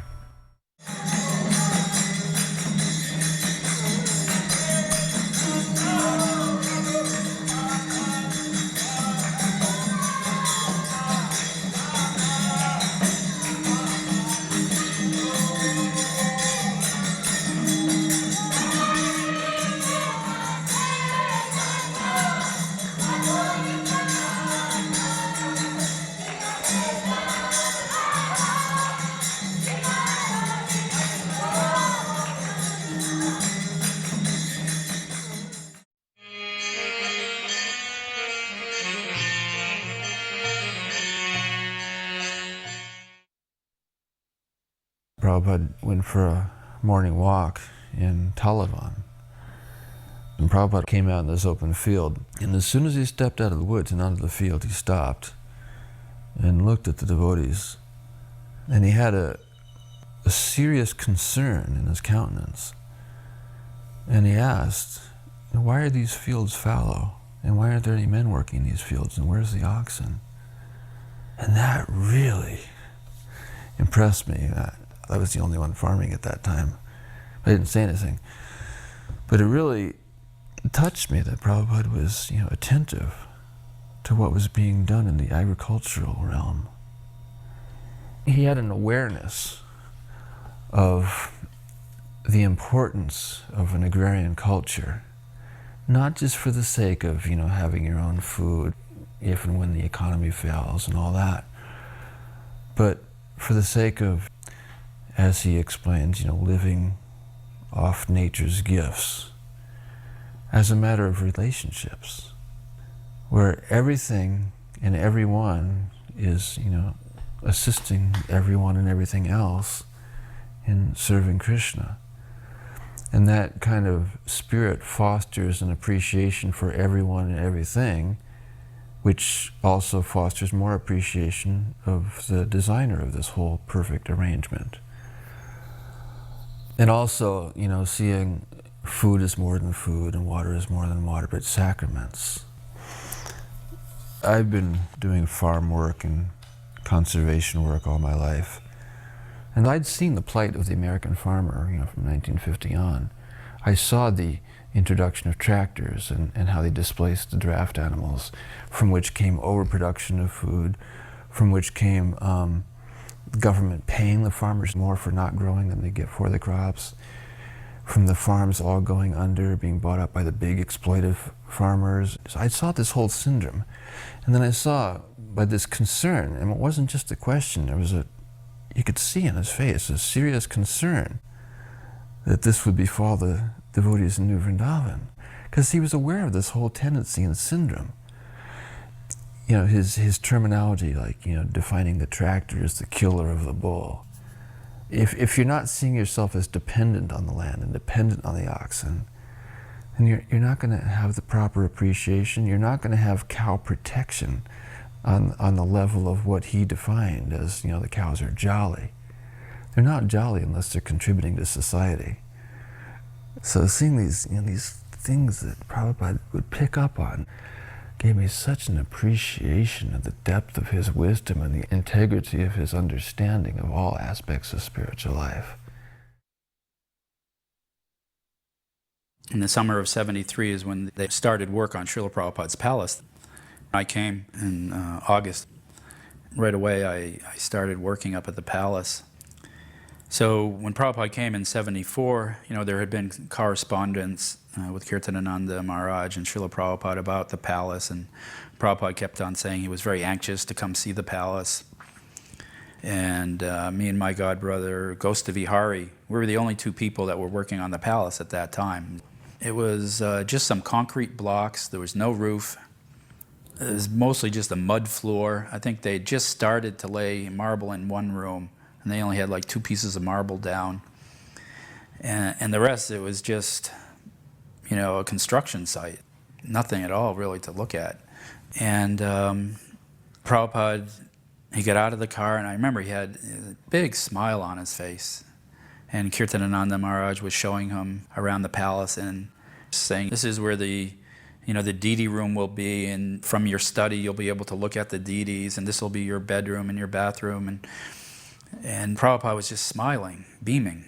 And he was taking his cane and poking it on the walls, and he'd poke the door jamb, making sure things were solid. And there was a pile of cement that just had some plastic over it.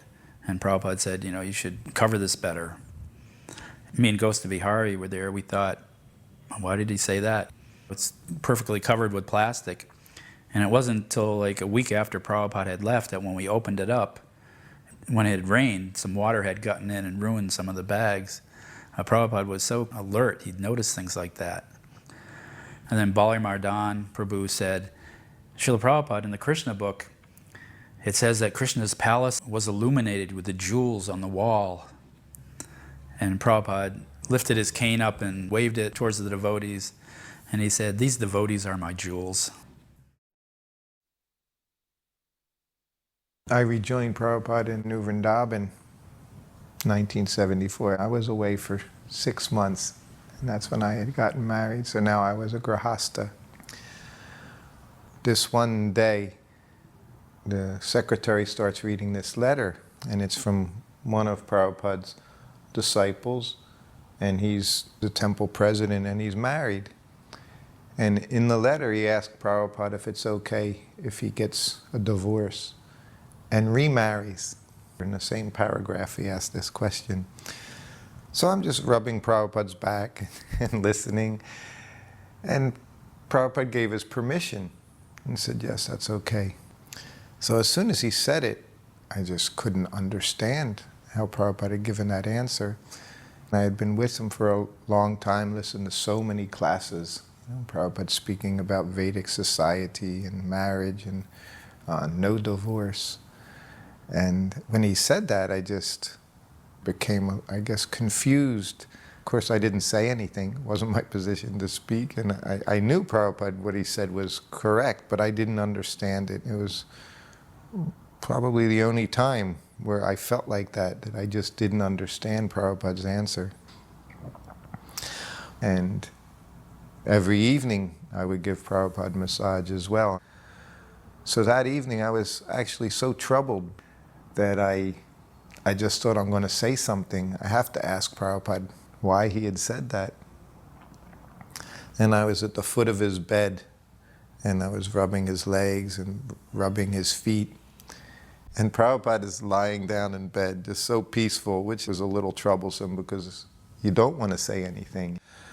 But it was bothering me that much that I did. So finally, Prabhupada, you remember during massage today, that devotee sent a letter and he asked you if it was okay to get a divorce. And I couldn't even say and get remarried. And as soon as I said it, get a divorce, Prabhupada said, yes. I told him it was all right. I said, yes, Prabhupada, that's why I'm asking.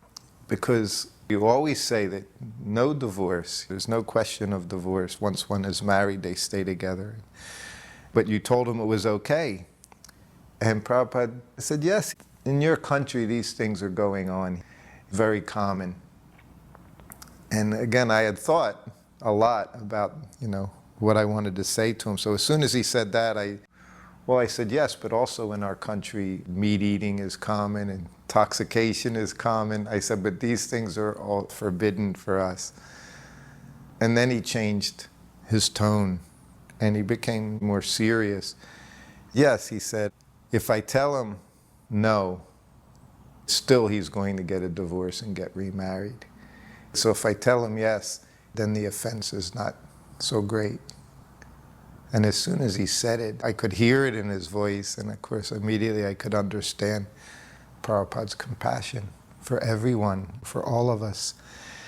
And it's that quality that I got to see all the time with Prabhupada, being with him outside of the temple room, where he would always speak from the Vedas, you know, and the Shastra, and always spoke the absolute truth. But as he dealt with us, Prabhupada was very kind and very compassionate. So I felt very happy. And of course now as years go by, you can see Prabhupada's compassion more and more. Similarly, God consciousness means whether you are free from all sinful activity. Then it is.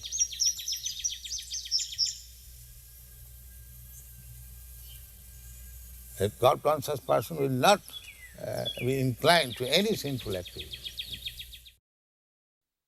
The walk took place down toward Viola in a very, very, secluded place. Driving there, it was a magical moment for me. There's kind of a straight run, which is unusual on this road. And if you look off to your right, there's a beautiful valley. And on this particular morning, that valley was completely filled with fog.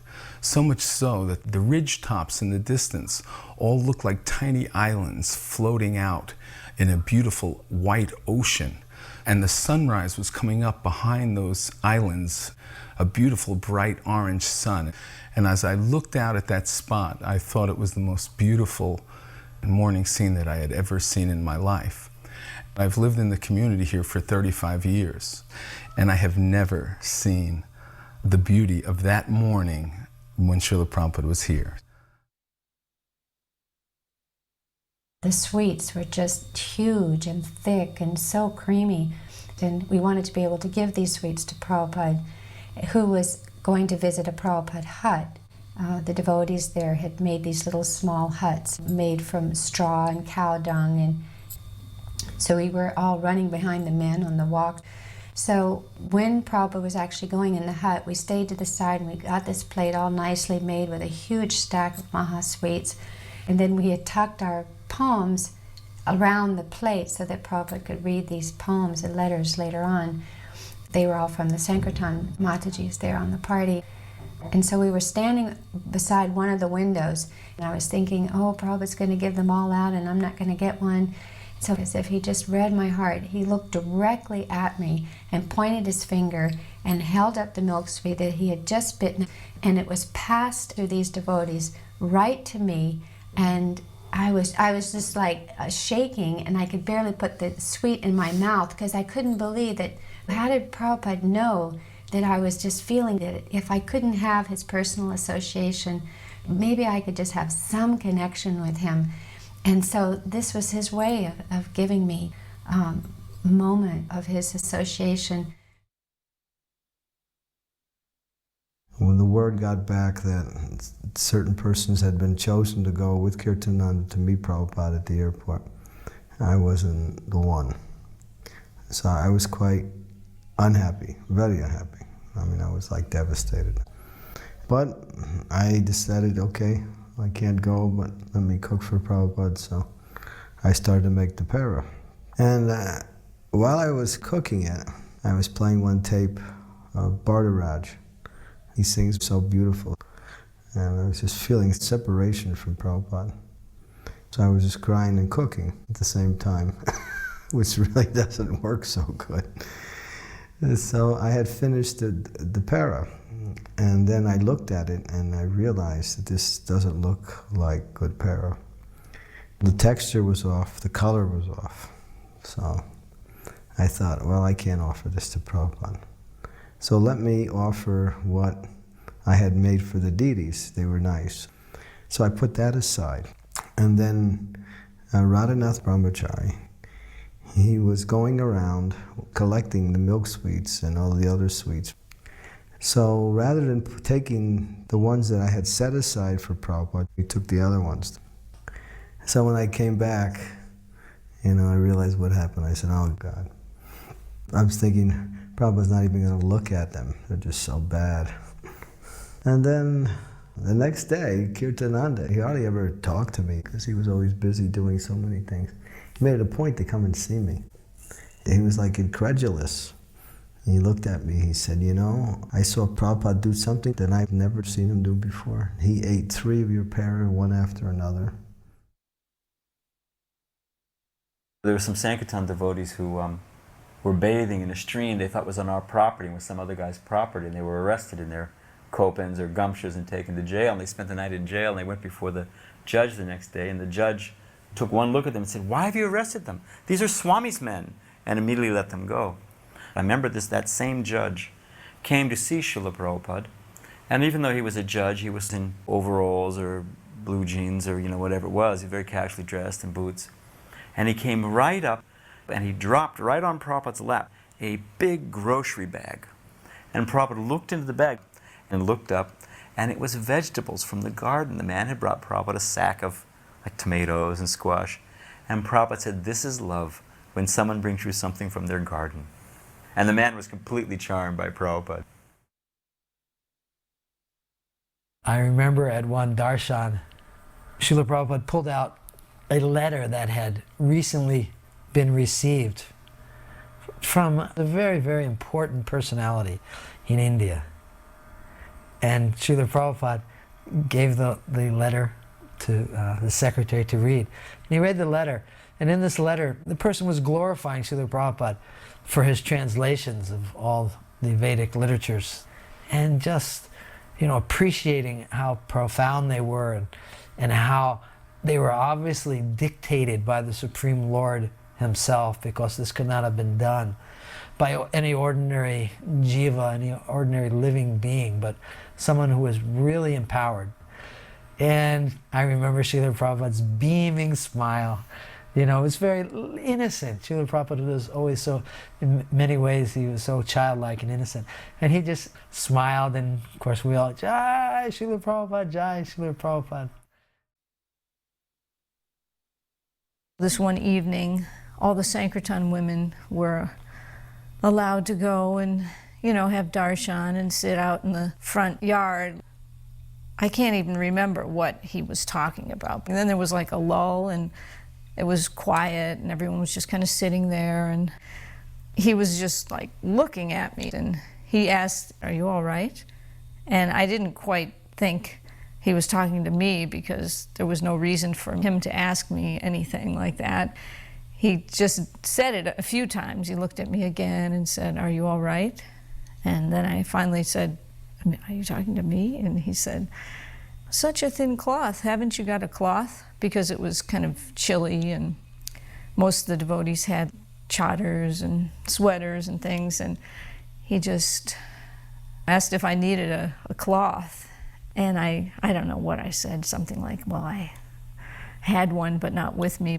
Then he started talking to Kaladri, who was right there next to him, and told him that, you must find out if they have everything they need. The women need to be protected. He said, they will not ask. He said, you must ask them once a month and make sure that they are having everything they need. I just remember afterwards, like, a few of the devotees were crying and feeling like he just was so observant and concerned, and he just really does care about all of us.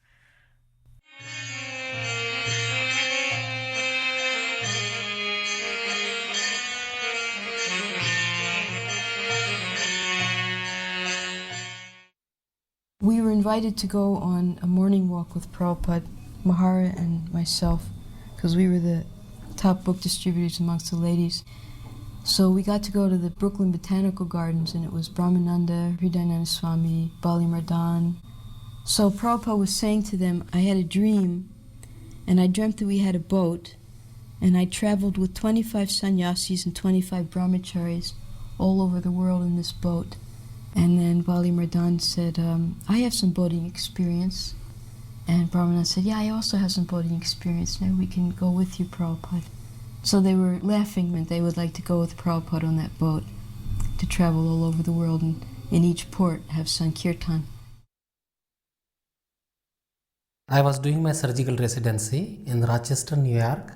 Devotees were coming to us from Buffalo Temple, and we heard that Srila Prabhupada would be coming for a day in New York City. So we drove to New York City almost 300 miles and went to Henry Street Temple in New York City. Srila Prabhupada was there. We listened to his class, then we were escorted to his room, his darshan room. And afterwards I asked Srila Prabhupada a question that I have been chanting for a couple of years, but my mind goes hither and thither when I chant, how I could curb my mind. And Srila Prabhupada told me that you concentrate on the holy name and go on chanting, and by the power of the holy name, you will be able to overcome your wandering mind. So I took that instruction and I applied that instruction to some extent, and there was definite improvement in my chanting because of that instruction.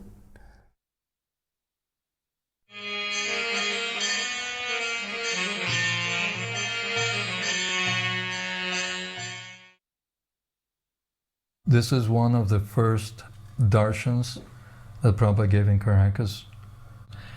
Prabhupada took great pleasure in discussing with the lawyer, Bolivar Barrios, that's his name, which is that man that you see there. He was a young man, actually. He already passed away, that lawyer. And he would pose all these questions, challenges of our philosophy.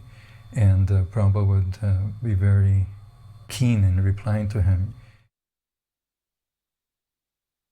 So the first devotees who went to preach to Venezuela, they were from America and Canada. From Canada was Hanuman Goswami at the time. He went to preach to the university, and he didn't know that most of the students were communist and Marxist. So he started to preach against atheism and communism, and a big discussion happened, and the student became very disturbed by his opinion. So they became so disturbed that they decided to hang him up. He was practically speaking running for his life. So this lawyer, his name is Bolivar, he was passing through with his car through the university, and he saw an orange-robed man running and so many people behind him shouting very angrily at him. So he stopped his car and opened the door. So the devotee, he ran and jumped in the car. And in this way, he practically speaking, saved the devotee's life. My feeling is that because of that, he continued to have relationship with the devotees, and finally even with Srila Prabhupada himself. Actually, he was going every day to the morning walks with Prabhupada. One day, he could not come for some urgent business. Prabhupada, as soon as he walked out of the car, asked for him, "Where is the lawyer?" One interesting point I notice over and over is how Prabhupada has his own train of thought. It's so unexpected. He doesn't follow your train of thought. You know, you're expecting something from him. And like, for example, I told him how even the scientists, they acknowledge that whatever is created from Krishna is even better. Although they don't say it's created from Krishna, but you know, everything that comes from nature is better. So I told him, they say that this body is the most perfect machine. But Prabhupada even didn't accept that and said, well, where is perfection? No, I said, but it's the most perfect machine. Not that it's perfect, but it's the most perfect machine. But Prabhupada said, where is perfection? If it's perfect, then why we die? You see how Prabhupada took it from another angle. One question the lawyer asked during the morning walk was, ancient South America, before the Spanish went there, many things are similar to Vedic culture. Why there are so many similarities? And Prabhupada told him that actually in previous ages, all the planet was following Vedic culture. And that gradually faded up, Only in India, small amount of that culture is still there, Prabhupada said. But practically speaking, all over the world is vanished. Then Prabhupada told us about how Lord Ramachandra was taken to Brazil, to the Amazon. That was Maharavana's capital, Ravana's brother. Prabhupada said that Ravana's soldiers took him through a tunnel, 8,000 miles from Sri Lanka to Brazil, with the idea to sacrifice Ramchandra in front of Goddess Kali. So Ramchandra told them, I'm a prince, I don't know how to bow down, you have to show me how to do it. So all the demoniac soldiers bowed down, and Ramchandra took advantage, take the sword and chop off their heads. And interestingly, in Iscon farm in Brazil, there is a town called Hanuman, a very ancient town, and the original name of Brazil is Pindorama. So Rama's name is there and Hanuman's name is there even now. Another interesting question that the lawyer asked was about food shortage in the world. He said, what our movement proposed to solve this problem? And Prabhupada pointed to a tree. There was a small bird eating a fruit on a branch. And he told the lawyer, you see that tree? You see that bird?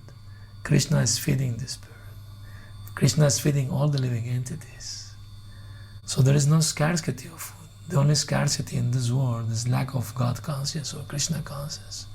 And we're trying to give people, especially if the leaders take it up, then all this artificial problem of food shortage will be solved immediately. Then Rianda Maharaj said, oh Prabhupada, we have also our food relief in Mayapur. This can be done also here in South America. Prabhupada said, why not? But it should be prasad, not ordinary food. Because if you give them ordinary food, they will become more lusty, more materialistic. It should be prasad. We're on an airplane from Mexico City to Caracas, and Prabhupada started taking his puffed rice and peanuts. He ate for about 10 minutes or so, and then he just looked and said, okay. So I moved the puffed rice over, and I gave half to Paramahamsa. The other half I had in front of me. And after a few minutes, there was this stewardess. She's walking down the aisle, and she stops right in front of us, and she reached over, put her hand in my plate, and grabbed a handful of puffed rice, threw it in her mouth. And she says, oh, this is wonderful. What is it? And I said, oh, puffed rice. And she says, why are you eating this? And I said, well, we have our own diet and we're vegetarian. And she said, oh, is there anything else I can get you? And I looked at Prabhupada and he just looked at me, said, hot milk. And she said, fine. So after about 10 minutes, she comes back with 3 plates. And she left and I turned to Prabhupada. I said, Prabhupada, that's amazing, isn't it? And Prabhupada just said, no. He said, women, they have natural propensity to serve. And of course, I was thinking it was amazing that she took Prabhupada's Mahaprasadam right off of my plate. Somehow or other, she got what all of us were just mad after, was Prabhupada's remnants.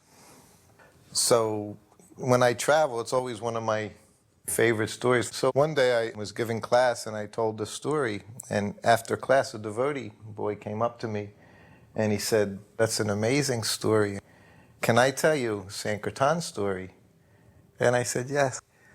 He said, we would go out to the villages far from all the cities in Brazil and different places. You have to go by 4-wheel drive. And one day we were in the rainforest, really far away from everywhere, and we found this village and we did our Harinam. And then he said we began going door to door to distribute books. Then I went to this one house and I knocked on the door and a woman answered and tried to distribute books.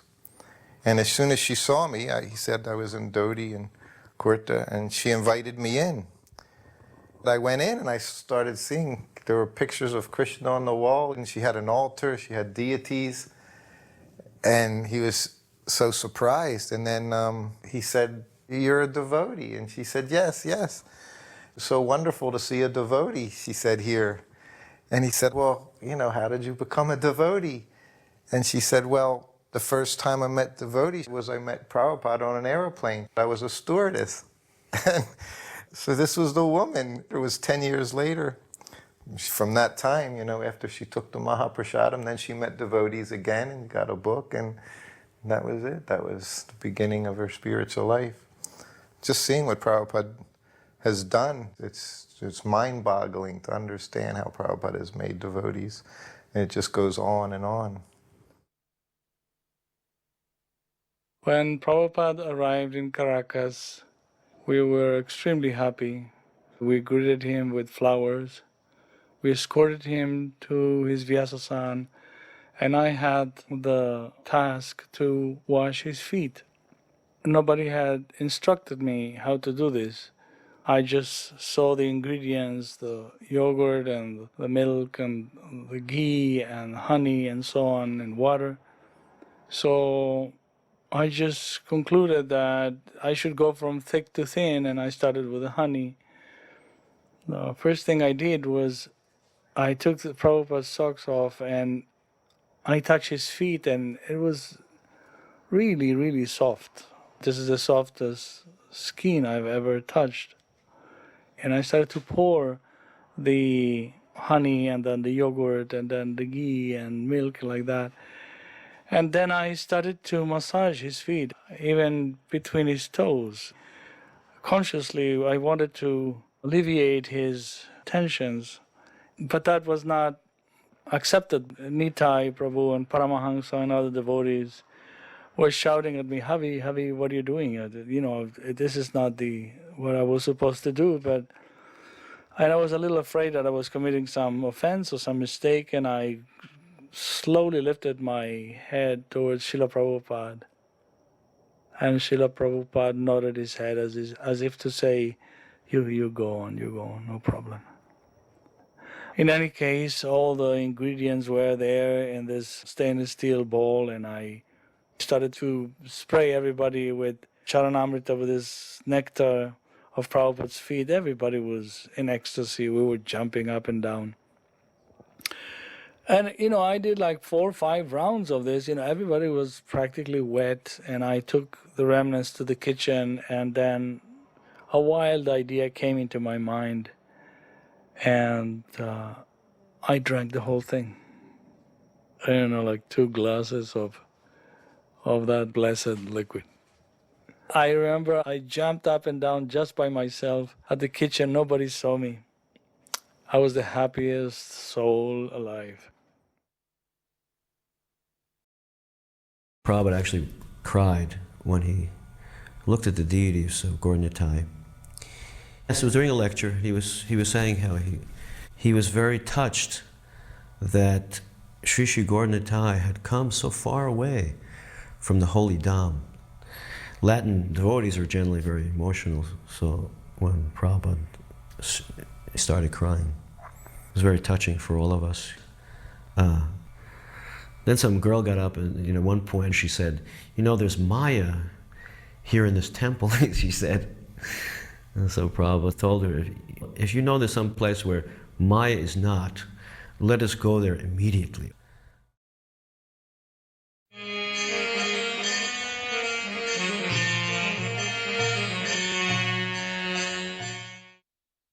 When Prabhupada arrived at the airport, it was a very ecstatic moment for me because I saw Atlanta Airport as being a place where Prabhupada performed his pastimes. So I always connected book distribution with Prabhupada performing his pastimes because I knew that service meant so much to him, and I always felt his presence when I was distributing books. And having him in the airport, the place where at one time more books were distributed than any other place on this planet, was very ecstatic because to me it was the Dham. And there he was in that place, It was overwhelming. I was just so ecstatic. In order to let the devotees get to the temple first, I took a long route. So we drove through this excellent neighborhood and then came to the temple. The devotees had already arrived, and there was this ocean of devotees, all in complete ecstasy with their hands, reaching up to the Vaikuntha. And Srila Prabhupada just beamed from ear to ear, just beamed. You could feel it in the car. You could just feel the ecstatic energy emanating from him. So as the car pulled up to the temple, Prabhupada got out, and no one's feet were on the ground. It was like, the part of the Bhagavatam where it describes in Maharaj Yudhishthira's kingdom, no one felt anxiety, no one felt the pain of hunger or thirst or separation from relatives or all these things that we are constantly disturbed by. At that time, no one felt it. You did not feel the pain of being in the material world. It was Vaikuntha. And Srila Prabhupada was the conductor of the orchestra, and we were all members of the orchestra playing our different parts. In Atlanta, Prabhupada began his lectures not by singing Jai Radha Madhava, but by singing Parama Karuna, Pahundwijana Nitai Gaurachandra, in a very slow, moving melody. The temple was not large, so it provided an intimate setting. And there, Prabhupada gave one particular lecture, which I'll always remember. The lecture only lasted 3 minutes. I was sitting right in front of him, and he began to explain how Lord Chaitanya, Lord Nityananda are so merciful. They're giving Krishna, although no one knows who is Krishna. And he urged, take shelter of Lord Chaitanya. As he was speaking like that, his voice full of wonder and devotion. Just 2 minutes into the lecture, his voice began to crack, and as I sat in front of him, I saw the tears shoot from his eyes like coming from a syringe. And then Prabhupada just stopped speaking and, without another word, climbed off the Vyasasana and left. And devotees who were with him when he went to his quarters said he didn't speak at all about what had happened. On Monday morning, Tamal Krishna Maharaj took all of us, about 80 devotees, there were 3 bus parties who had converged on Atlanta to see Srila Prabhupada. We all went into Prabhupada's room. Prabhupada started to lean against his bolster, and he spoke about brahmachari life. And he said, my Guru Maharaj, Bhaktisiddhanta Saraswati Thakur, loved this brahmachari life. He said, you can sleep anywhere, but if you get married, then you have to get apartment, and so much trouble. So when those 3 words came out of his mouth, my jaw dropped. I was like shocked. I thought, he's trying to save us. He's trying to save us. Then his smile went off his lips, he became grave, and his eyes became deep, and he said, so the senses will bite. They will demand satisfaction, he said. Then he pointed his finger at us, but you preach. Then he put his hand up, and you pray to Krishna. And Krishna can make this itching sensation go away. And he flipped his hand. Poof. But then his hand went like this. But if it does not go away. And he pointed in the back of the room was standing Gadidas and Ajadas. Then like them you can take. He did not insist that we remain brahmachari. But my Guru Maharaj, very much like this brahmachari life. And that's how he ended his talk. And as soon as he ended it that way, I thought, that's it. No more questions. That's what I'm going to do. I was completely convinced. And the crux of his conversation was, preach! That was the most impressionable thing of my entire devotional life. When Prabhupada saw this Gauranitai, he named this New Panihati Dham. And then also I presented an outline of a book, Life in its Origin, about 12 to 14 chapters in this book. And Srila Prabhupada approved all of them. And then Prabhupada said, but you should have one more chapter in this book.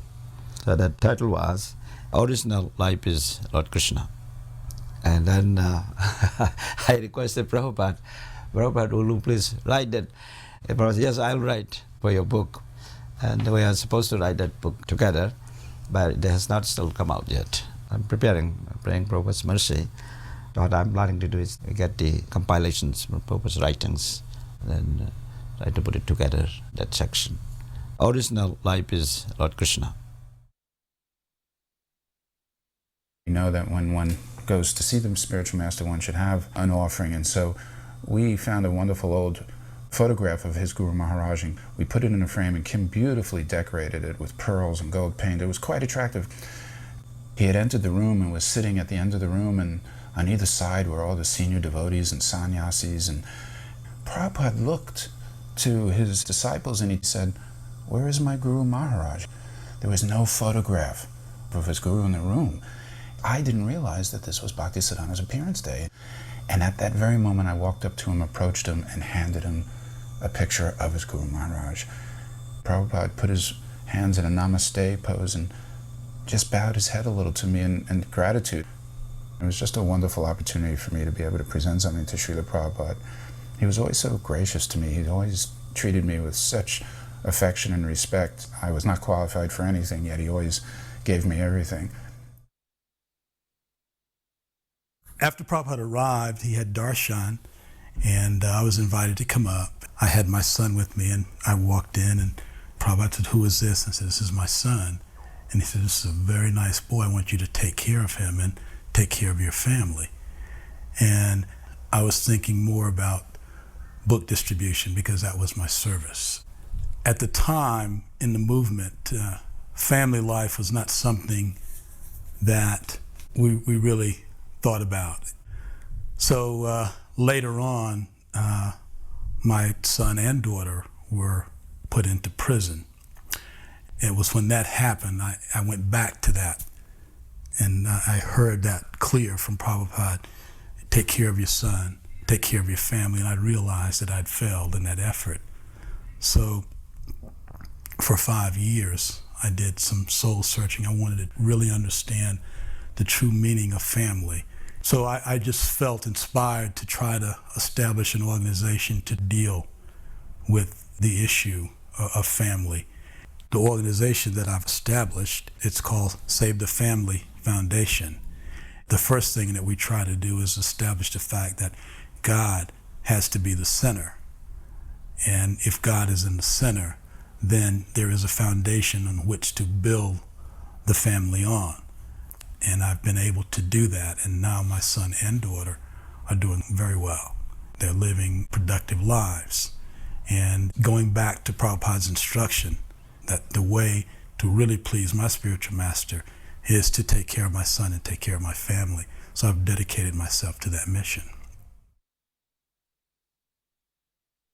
When he offered arti to Bhaktisiddhanta Saraswati, I was looking from a great distance, and all I could see was an ocean of saffron and dundas. And being in a woman's body, I was so frustrated because I knew I wasn't going to get to see Prabhupada offer the puja, and I was Gaurnitai's pujari.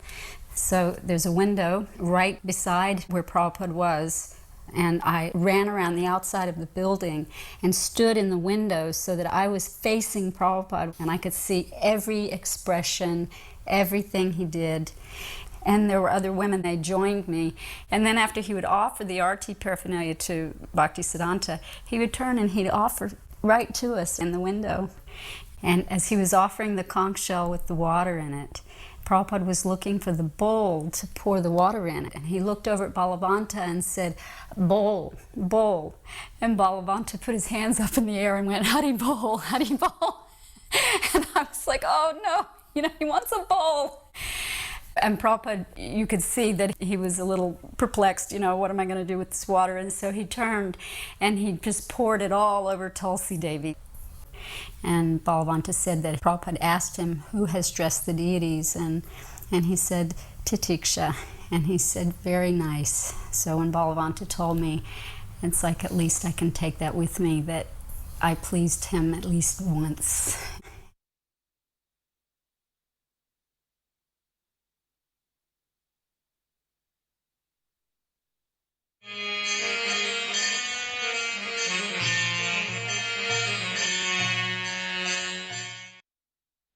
Once in Calcutta, we were driving back from somewhere, and we went past this one park, and Prabhupada pointed to it, and he said, see that park?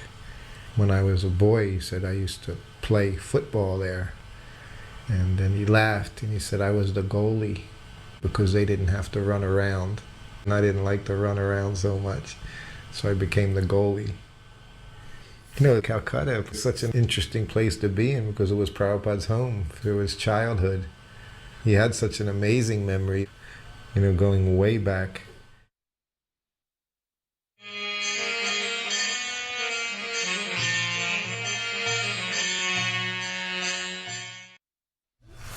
I remember the first time going to Mayapur with Prabhupada. It was just one carload of devotees. It was just Prabhupada, myself, his secretary, and or maybe two cars, you know, then a few other devotees, and we prepared prasadam and stopped at the mango grove. And it grew into a really big, you can see a really big ritual here with dozens of devotees.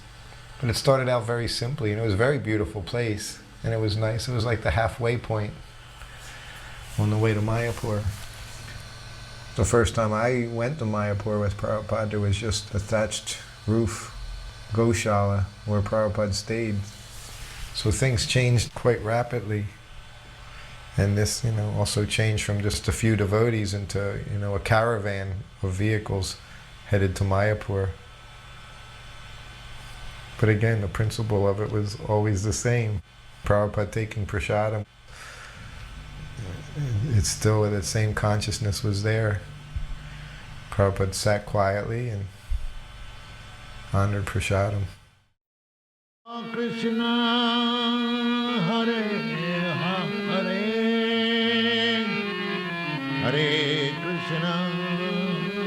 Hare Krishna Krishna Krishna Hare Hare.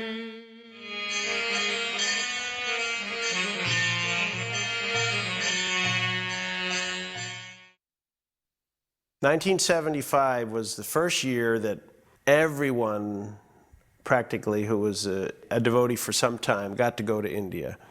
They had an initial first festival in '74, and it was more or less the senior devotees, leaders, temple presidents.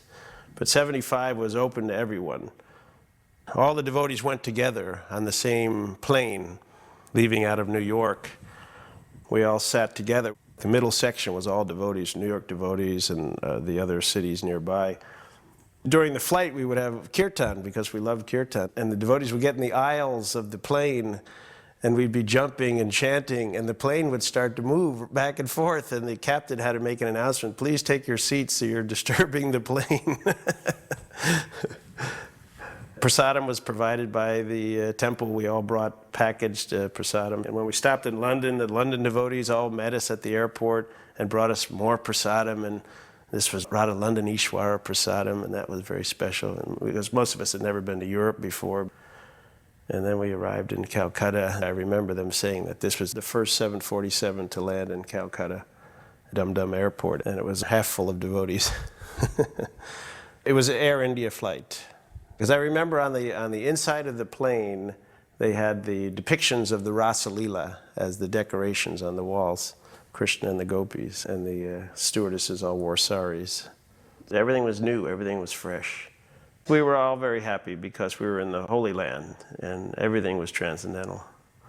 The Ganges was there, the birthplace of Chaitanya Mahaprabhu, the center of ISKCON. Prabhupada desire was to have Mayapur as the world headquarters. And to be with all the senior devotees, all the sannyasis, to be with Srila Prabhupada.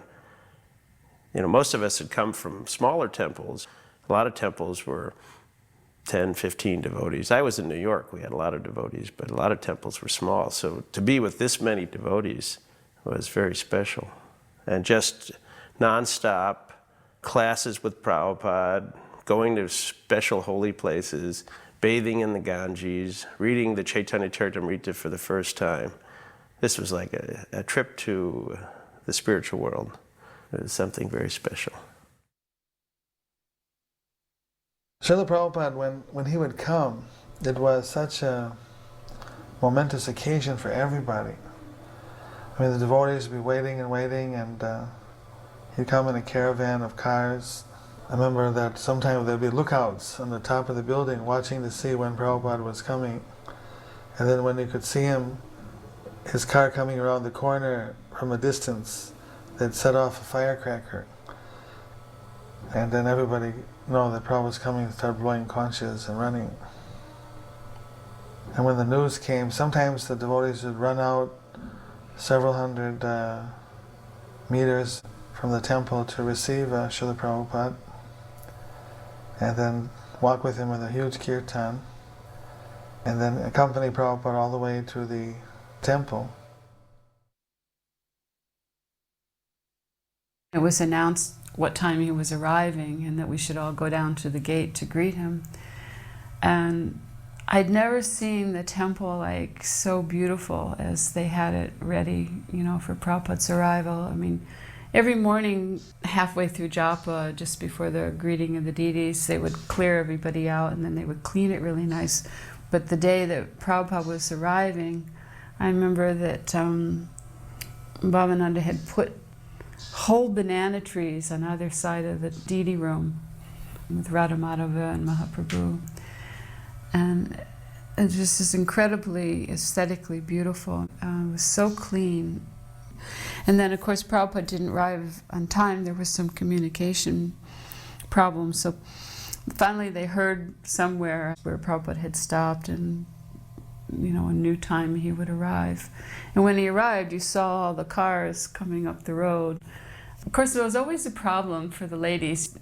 The men were like always really pushy about being up in front, and I remember always wanting to be like a little closer without, you know, getting in and having a fist fight or something like that. But when Prabhupada arrived and he came in, I remember the car behind, Pishima was in it. And so she came in, and I never knew her or met her, and I wasn't even sure who she was, and then someone told me who she was. And I noticed how after Prabhupada offered obeisance to the deities, everyone crowded down around the Vyasasan.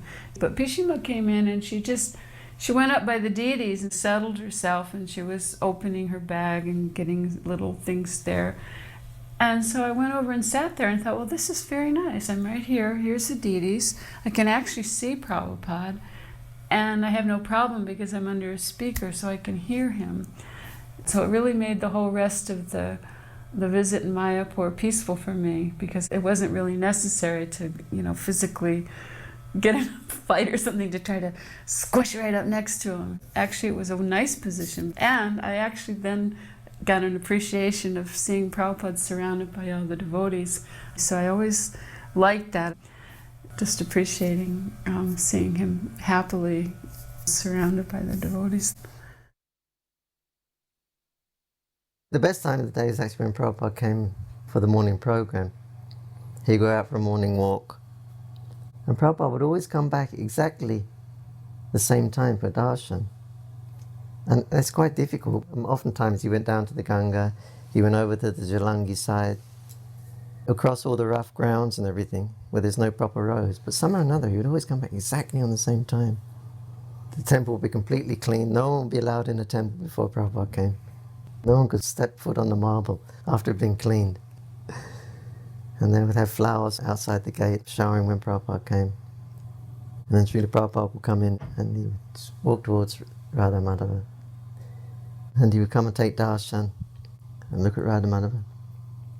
Sometimes he would say different things. One time he said that Radha Madhava, they are dancing. And another time he said, you see how Radharani, she's holding her right hand out with the thumb and forefinger touched. She's offering a tambula pan. Sometimes you see Radharani, she's got her palm held out forward, giving benediction and blessing. He said, when Radharani is holding this, offering this pan to Krishna, he said, Krishna can never leave her. That was a big conversation at one morning walk, World War III. So the devotees, everyone just got real close, and started probing. And Prabhupada said the war would start between India and Pakistan. Then Prabhupada said after the war, the preaching would be very good. The devotees were saying, well, what should we do? Should we start the farm? And Prabhupada was saying yes. And he said, but we don't care. He looked up into the sky and he said, we'll just look up and see the bomb. Here comes Krishna. Same thing in Mayapur when the snake was there. He said, we don't care. If Krishna wants to save you, no one can kill you. If Krishna wants to kill you, no one can save you. So he didn't express any concern on our part, but just it was in reference to preaching, how the war would affect preaching and how it would be better after the war. Not that we were afraid of the war or death. But one walk, when we used to walk in those little single files, like along the little paths, between the paddies, he said something to the effect like, Prabhupada, how do we understand that the spiritual master knows everything? And Prabhupada said, no one can know everything. Only Krishna knows everything. He said, but the spiritual master knows whatever Krishna wants him to know. And then he also said, the spiritual master knows everything that his spiritual master has given him. So in that sense, he knows everything. But only Krishna knows everything. I'll tell you this. From the time I met him in Lower East Side until his passing, he didn't make a single mistake. And he once said something like this about his guru. He said, even when he was wrong, he was right. Every step advanced the society.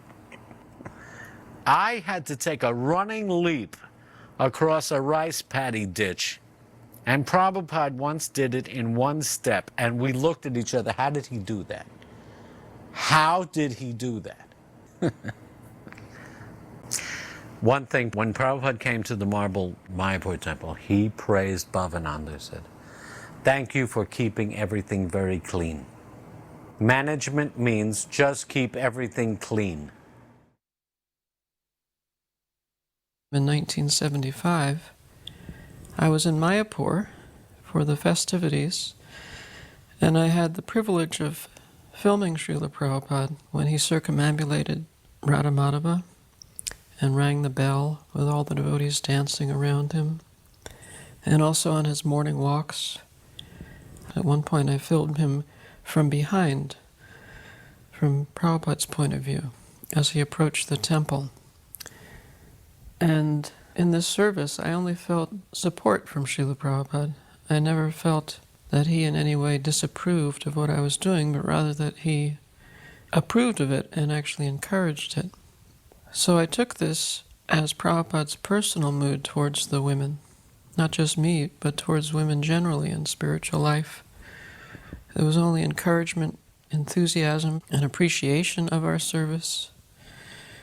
So in that way, I felt personally protected, and also I think all the women in Prabhupada's society felt this protection and encouragement from Prabhupada. When Prabhupada would ring that bell, everyone would go wild. And it was as if it was a confirmation that we were doing the right thing by performing kirtan in Mayapur.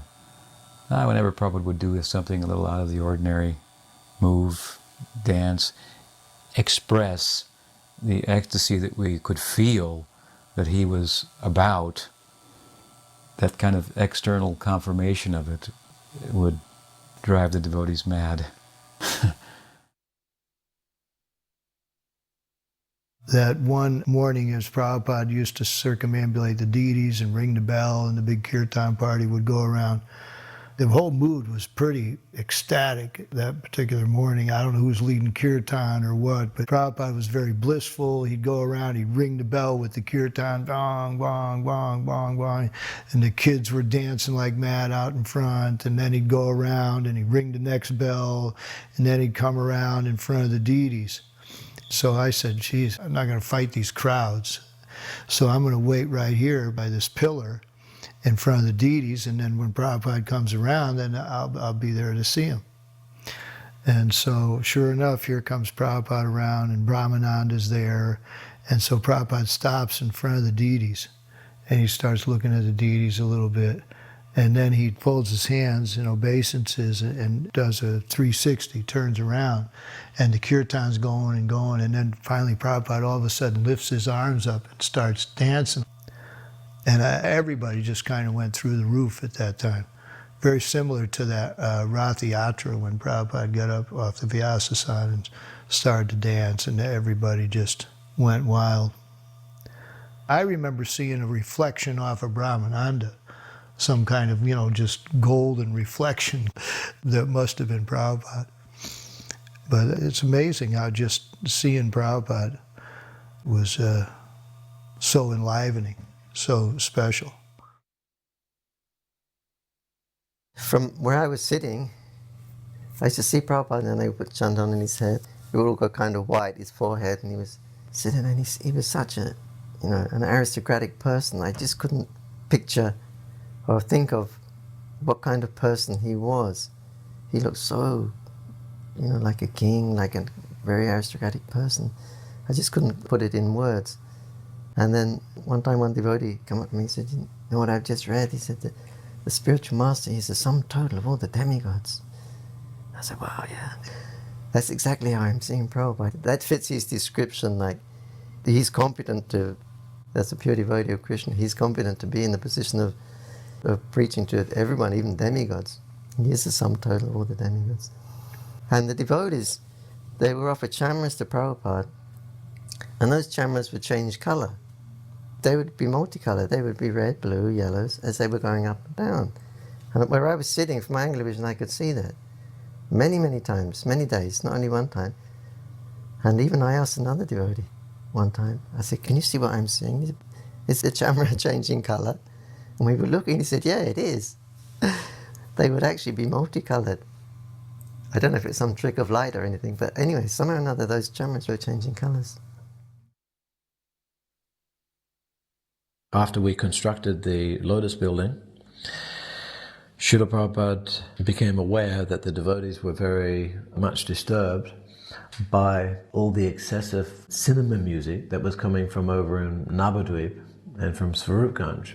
And they had their ghetto blasters over there, their big, huge loudspeakers, and it was driving us all crazy.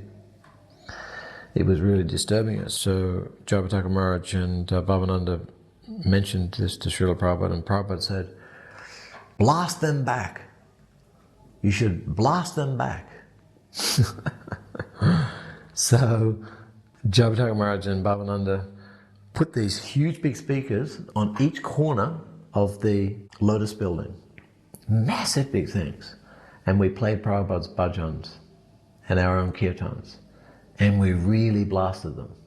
So, because it's better that we listen to our music than their music. If we're going to get blasted, we may as well get blasted by our own music rather than get blasted by all their cinema music, mundane stuff. So they started to respect the fact that we were here then, and I think some kind of a truce came up. But there was a big sound war going on there in the early days. During the day, we would go on parikrams. Chutananda Swami was leading the parikram on each place and explaining about the importance of all of the holy places in Mayapur. And we would all come down Bhaktisiddhanta Road to the various spots and temples. For most of us, this was our first visit to India, certainly my first visit. I remember some devotees telling me, this is the dust that Lord Chaitanya walked on. This is Chintamani. This is non-different from the spiritual world. And that realization was unique to all of us. Prabhupada was always the center of the festival. We all came to India to see Prabhupada. Prabhupada wanted us all to come to Mayapur every year. He felt it was very important for us, as this was the birthplace of the Hare Krishna movement. The Managers were very concerned that we didn't spend too much time in India because they wanted us to come back and do Sankirtan and run the temples and preach in the West. The idea was to come to India and to get recharged and enlivened and go back and preach in the West. I went into Prabhupada's room and I wanted to personally say to Srila Prabhupada, thank you for bringing us to Mayapur. So in the darshan, we're all sitting there listening, and when it was over, everybody offered their obeisances. So I stayed down on the floor longer and offered my obeisances very, very slowly, so that when I stood up, pretty much everybody was out of the room. So I walked forward to Prabhupada, sitting at his desk, and he was going to drink some water, and I stepped forward and I said, Srila Prabhupada? And he was just about to drink, and he said, yes. And I said, I just wanted to take this opportunity to say thank you for bringing us all here to Mayapur. And Prabhupada sipped a little water and he said, oh, I have not brought you. Chaitanya Mahaprabhu and my Guru Maharaj, they have brought you. He said, Mayapur, Vrindavan, this is your home. The West, that is for preaching. And he drank some water. And when he stopped drinking the water, he looked back at me, he smiled, he said, or for sense gratification. He said, so you come every year, take inspiration here in the Holy Dham, and then go back to the West and preach vigorously, and then come back again and take inspiration. One day on the veranda outside his room at Mayapur, Prabhupada was saying to us, you have all been sent by Bhakti Siddhanta Saraswati Thakur to help me in spreading this mission. And I said, Srila Prabhupada, how can that be? I said, we were born into the most low kinds of families, raised on meat and all sorts of abominable things. How could we have been sent by Bhakti Siddhanta Thakur? And Prabhupada looked at me and he said, that was only superficial. When you heard the holy name, you immediately came running. In Los Angeles, Srila Prabhupada had told us that we should come to the Mayapur festival to perform 5 Krishna Lila and 5 Chaitanya Lila. And we were to collect as much as we could individually to pay for the trip, and whatever we couldn't collect, he would pay from his trust. So we rehearsed every day. Then we got to Mayapur. We performed, and there was some complaint from the sannyasis of having women performing. I think Sadarupa was playing Krishna. So there was a little bit of upset, and the performances were stopped. We didn't know quite what to make of that. It was a very difficult period because we thought, why doesn't Prabhupada just tell them that we're doing it anyway? Most of us just accepted it. But there was one of the members that had a really hard time accepting that and ended up leaving. One thing that I had learned up to that point, that sometimes Srila Prabhupada would make a decision that I couldn't understand, and I learned that the best thing to do is just to think, well, I don't understand it now, but maybe in the future I'll understand it. So just to be able to understand the fact that I don't know everything. With my rebellious nature, it was tough, but I did it. When I was cooking for Prabhupada, every day after he would finish eating, all the remnants, I'd put them all on a big thali, and I'd walk the 3 floors of the Lotus building where the deities were in. And everybody knew that time of day that his remnants were coming out. So everybody would kind of just hang out on the verandas talking. And the interesting thing was, everybody was so picky. No, give me this. No, I don't want that. Give me that. And this went on every single day, and picking and choosing what they wanted. So I literally hated it, and it took me over an hour to distribute this. And one day, after weeks of doing this, Prabhupada said to me, when you distribute my remnants, I want you to take everything and mix it. And I didn't say a word to him. how I was annoyed or bothered. So he said, mix it. I've kneaded it like bread. I mean, I was like, oh yeah. Poured them all in, and I mixed the shukta, the sweet rice, the dal, everything. And then I went around, and after 2 days of this, it'd be a ghost town. I'd be finished within 5 minutes, walking all the floors. So I would go back and I'd eat the entire plate. And it was absolutely like heaven. I loved it. I don't care if it was sweet rice or shukta.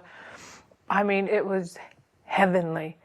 And then after a few days, Prabhupada, I was clearing his plates at lunch. He looked at me and he's, picking his teeth and sitting there. And he goes, so, you are mixing? I said, yes, Srila Prabhupada, this is a very good system. He just, okay. I was very young at the time. I joined the temple at the age of 16, and with my parents' blessings, which was pretty unusual at the time, with their funding, managed to attend the first 4 Mayapur festivals, the large ones from 1974 to 1977. And as a young brahmachari, we all wanted to be with Srila Prabhupada as much as possible. That was the ideal.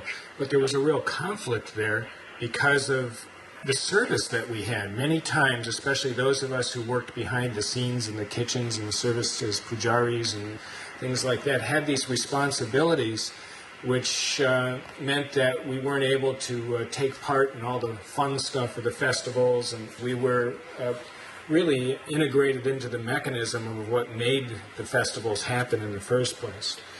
But what we discovered, the association with Srila Prabhupada, was in everything that we did. He had created the whole festival. Everything about being there was in some form manifested by his desire. All the different interactions with the public, the interactions amongst devotees, we were all there for the same purpose. So what I felt was that just by being there and just by participating, that it was fulfilling. It was something that was part of fulfilling Srila Prabhupada's greater mission. And as a result of that, it was incredible. It was actually a life-changing experience for me. And it gave me something that I've kept with me my whole life as far as perspective and direction. Prabhupada was speaking in the Bhagavatam class one morning. And at a certain point in the lecture, he went into this kind of ecstatic trance. He was clearly very alert. It wasn't that he appeared in any way to be dozing. His eyes were just closed. And he appeared to be ruminating very deeply. But he was silent for a long time. And everybody in the temple room was dead silent. It was a very, very poignant moment where everyone was in utter state of attention and nothing was being said. Everybody was just waiting for Prabhupada to do something. And nobody dared make a sound. And after what seemed like much longer, but was probably a minute or two, Hansaduta started chanting Nama Om Vishnu Padaya, and just sort of broke the moment. And Prabhupada kind of shook his head and indicated to go on chanting. So then Prabhupada went up to his room, and then this big argument started, downstairs and outside Prabhupada's quarters with the different devotees. They were all speculating on what the proper etiquette was when your spiritual master goes into ecstasy on the Vyasa-san. Some devotees were saying we should have just sat there and waited for him to open his eyes again, and others said, no, you should chant Hare Krishna, chanting Hare Krishna is always proper. So anyway, it went on, and disagreement was there, so then we just had Prabhupada. You would just go to Prabhupada and ask him. You could always get the final answer. We could fight, and no one would ever agree. So anyway, Brahmananda was his secretary at the time, so we went into Prabhupada's room, and he said, Prabhupada, downstairs this morning when we went into ecstasy on the Vyasa-san, and Prabhupada just looking, and he said, well, we were wondering what's the proper thing to do when you do that. And Prabhupada got just shy and humble and said, I don't do that very often. He said, no, Prabhupada, it's all right. But when you do it, he said, what should we do? Should we just sit there and wait for you? Or should we start kirtan? Should we start chanting? And Prabhupada said, you can chant Hare Krishna. And that was it. But we were so silly, you know. It would have been nice just to sit there, even if it was an hour, you know, it would have been wonderful. Because when Prabhupada went into ecstasy, you couldn't help but, on some level, feel ecstatic symptoms yourself. Just knowing Prabhupada was in ecstasy like that, had gone inward like that, was enough to make you feel some bliss. So sitting and watching was nice. There was an incident with Siddha Swarup in Mayapur, and the devotees were reporting to Prabhupada about something that had happened. So Srila Prabhupada said words to the effect that, I consider that if he has come from so far away to see me, there must be some love there. And he said, Krishna's love is unconditional, that no matter what you do, still I love you. He said his love is like the father's love for the son. No matter what the son does, the father always loves him. So Prabhupada is always, was always accepting and always willing to forgive.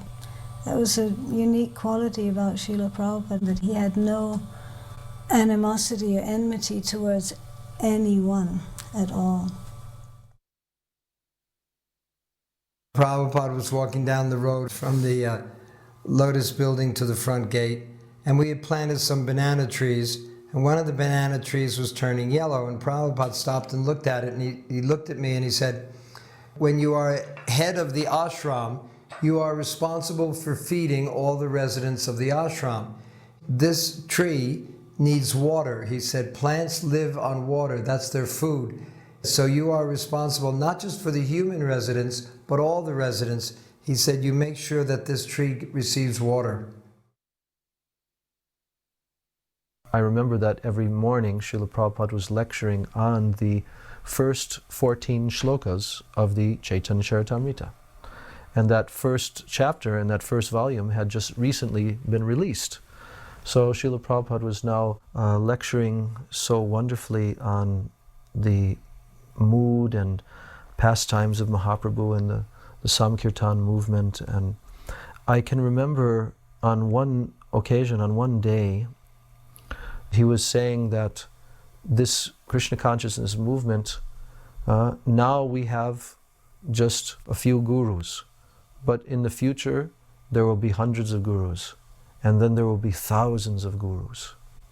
And as he was declaring this, then all the devotees were cheering, all the hundreds of devotees there were cheering, Jai Prabhupada, Jai Prabhupada. But those first 14 days in Mayapur with Srila Prabhupada, oh, it was such a opportunity that I can never forget. In Mayapur, we never bought any flowers. We just used flowers for the deities and for Prabhupada's garland from the flowers in the garden. And we didn't pick them ahead of time, we just picked them that morning. The little girls who were 10 years old or so, there was like 3 or 4 of them, they'd go out right after Mangalarti, even if it was dark, because in the wintertime it'd be dark after Mangalarti, and they would pick the flowers. And then they'd bring them back to the temple and they'd make the garlands. And Prabhupada's garland, they would really make a nice garland. It was thick and very long. You know, sometimes they made him down to Prabhupada's knees. It was kind of hard for him to walk with such a long garland. And one of their habits was that they would take the petals that were left over after making all the garlands for the deities and for Prabhupada, and they would sprinkle them on Prabhupada's shoes, which are right outside the doorway. So one day, the little girls told us ladies, be there when Prabhupada leaves the temple room. You're going to see something fun. So we were outside the door when Prabhupada came out, and a servant would always help Prabhupada on with his shoes. This particular day, he started walking, and the flower petals normally would fall off his shoes when he took a few steps, but they weren't going anywhere. And Prabhupada looked down at his foot and kind of shook it, one foot a little bit, and put that foot down. They picked up the other foot and shook it, and there were still flowers on his shoes. And the little girls were cracking up. They just thought it was so funny. They had actually made little garlands and tied them around the toe of Prabhupada's shoe. So then he started laughing too. I mean, it was just really comical. And Prabhupada was such a good sport. I mean, he had such a great sense of humor. So he just thought it was really funny that they played this innocent joke.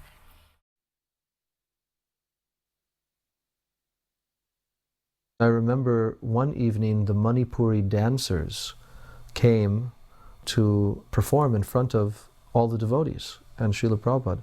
And this is perhaps even the very first time I think Swarup Damodar Maharaj had organized. And they were performing a kind of Ras Leela dance. Now Prabhupada was sitting and watching this in the temple room, and he was surrounded by many sannyasis, and of course there were many, many brahmacharis as well during that time.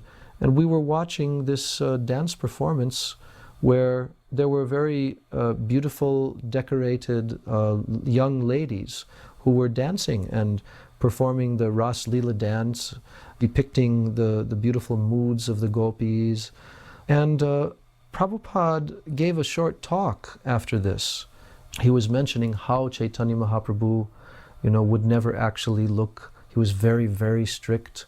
And especially he was very strict with his renunciate devotees, that they should not associate with the opposite sex. And I think Srila Prabhupada was making this point because he could understand and see that this was an unusual experience for a lot of the renunciate devotees who were there, and perhaps it was a bit of a test for them. So Prabhupada mentioned like this, and he said, but at the same time we appreciate very much, we're very thankful that these dancers have come, they're very, very good devotees of Krishna, and this tradition is a very old tradition in their country. They're very, very expert at depicting the Ras Leela dance of Radha and Krishna. The Congress government was in power in West Bengal. I was very much interfacing with the VIPs, ministers and others, and the education minister, one Mrityunjay Banerjee, I invited him to Mayapur when Prabhupada was there. And I told Prabhupada just before I brought him in, I've brought the education minister of West Bengal and he's here. Can he come in and speak to you? Prabhupada said, yes, bring him in.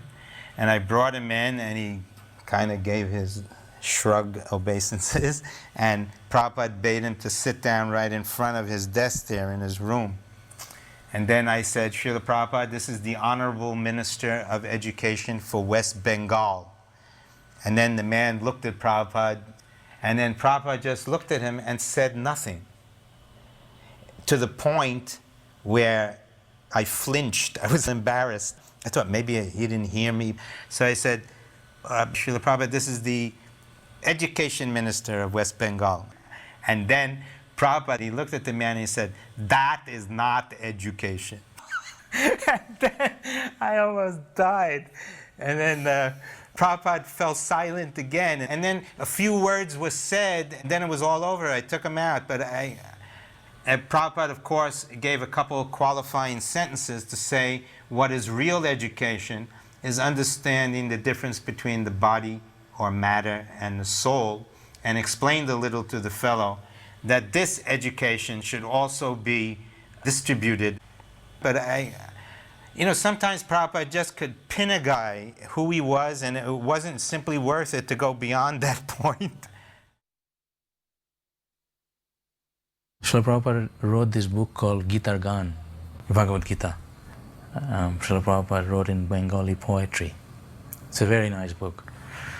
And Prabhupada wanted the Gurukul boys to learn these verses and sing while we are walking to the temple in the line, especially morning time and evening time. And he wanted us to actually learn all the verses. And I was one of the boys that knew the whole Gita Gan by heart. So there was a time when my teachers arranged with Prabhupada that some of our boys sing this to him individually, chapter by chapter. So I studied very hard. And I was called in to sing to him one chapter. And I sang to him a whole chapter. And there were some other boys as well, but individually we came. So that's one of the things that pleased Prabhupada very much, because Prabhupada would always smile, and at the end he would give us a coconut laddu. His smile made us more happy, and the enthusiasm to learn more the next time he came. On Gopurnima Day at about 11:30 in Srila Prabhupada's room in the Lotus building, there was about 5 other devotees got Brahman initiation as well. Padmalochan was one of them. Before going in to see Srila Prabhupada, I was thinking that this is my chance to ask Srila Prabhupada some questions.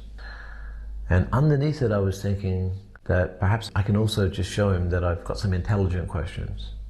You know, that I'm a thoughtful devotee. I wanted to show him that I had some intelligence, basically. That's why I was mustering up this question, that question, and so on and so forth.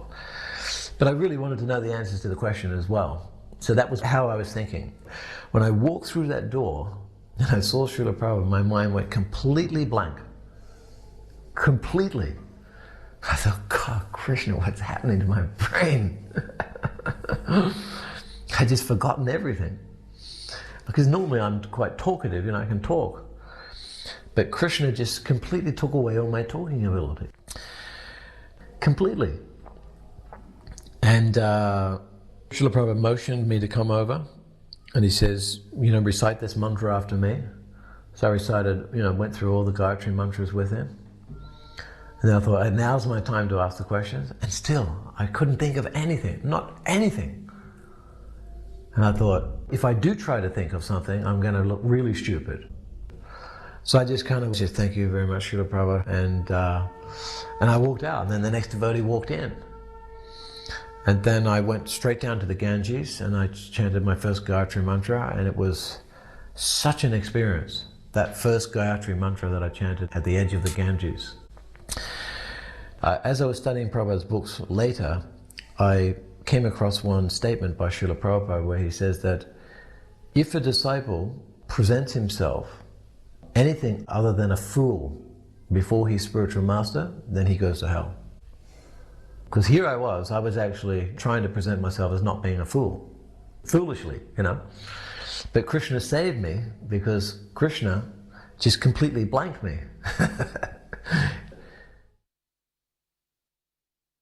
Prabhupada's Gaur Purnima lecture that year went right to my heart. You know how you have that experience that even though there's a whole crowd, the whole temple room was filled with devotees, that nevertheless he's speaking directly to you because of what I had gone through in the festival and attempts about deities and things that are my own story. I felt that the questions were answered, and Prabhupada said, people are trying to worship Radha and Krishna. He said, I was walking in Calcutta and I saw in a bookstore, there was a picture of Radharani on the cover of Bhagavad Gita. On the cover by herself. And then he said how actually Radharani is not even mentioned in Bhagavad Gita. Not only was it a picture of Radharani, had her in a very like unchaste way, you know, with her hair hanging and with no Krishna. That was the cover of Bhagavad Gita. And he said, people want to worship Radha and Krishna, but they don't even know who Krishna is. And then he said, it's not possible to worship Radha and Krishna until first you know who Krishna is. And if you want to worship Krishna, then first you have to understand Lord Chaitanya. And don't think that you can worship Lord Chaitanya without first worshiping Nityananda. And then he said, and don't think that you can worship Nityananda until first you follow in the footsteps of the 6 Goswamis. He would continue on. I mean, there was interviews. And then he said, and don't think that you can ever follow in the footsteps of the 6 Goswamis until first you follow the order of the spiritual master. Although we had, by writing, gotten permission to see about purchasing Radha Krishna deities, this was the idea, you know, coming to India. And I remember sitting in the audience and feeling like Prabhupada personally, in a most direct but nevertheless compassionate way, just kind of like put me in my place. First, you must follow the order of the spiritual master. And being put in my place was like so ecstatic because it meant that I actually had a place in Prabhupada's movement. I felt like the tiniest little dot of a space because that's how squished down I had been put, you know. After that, I just felt I belong finally. That was like the most ecstatic lecture that I'd ever heard. It was Gaur Purnim evening, early evening, and the moon was rising. So Lord Chaitanya's moon was rising. We were walking close to the mandir, and we just glanced up, and there was Srila Prabhupada outside of his quarters, and he had his arms on the balcony. His head was resting on the back of his hands, and he was just watching the moon rise. And we just immediately paid our obeisances, but it was just so beautiful to see him looking at Lord Chaitanya's moon in Mayapur.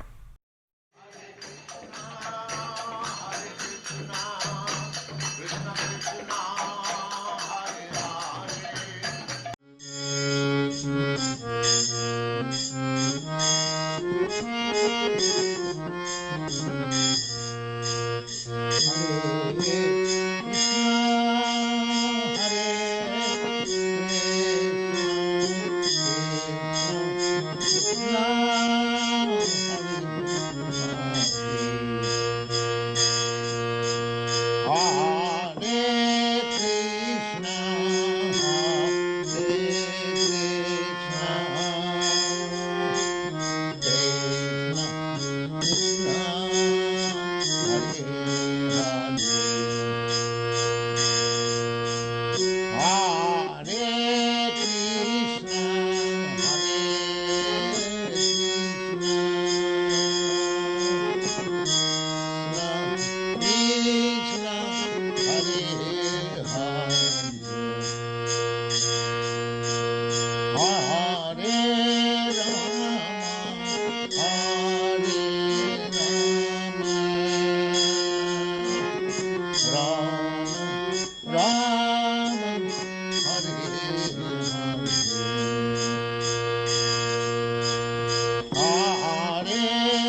Hare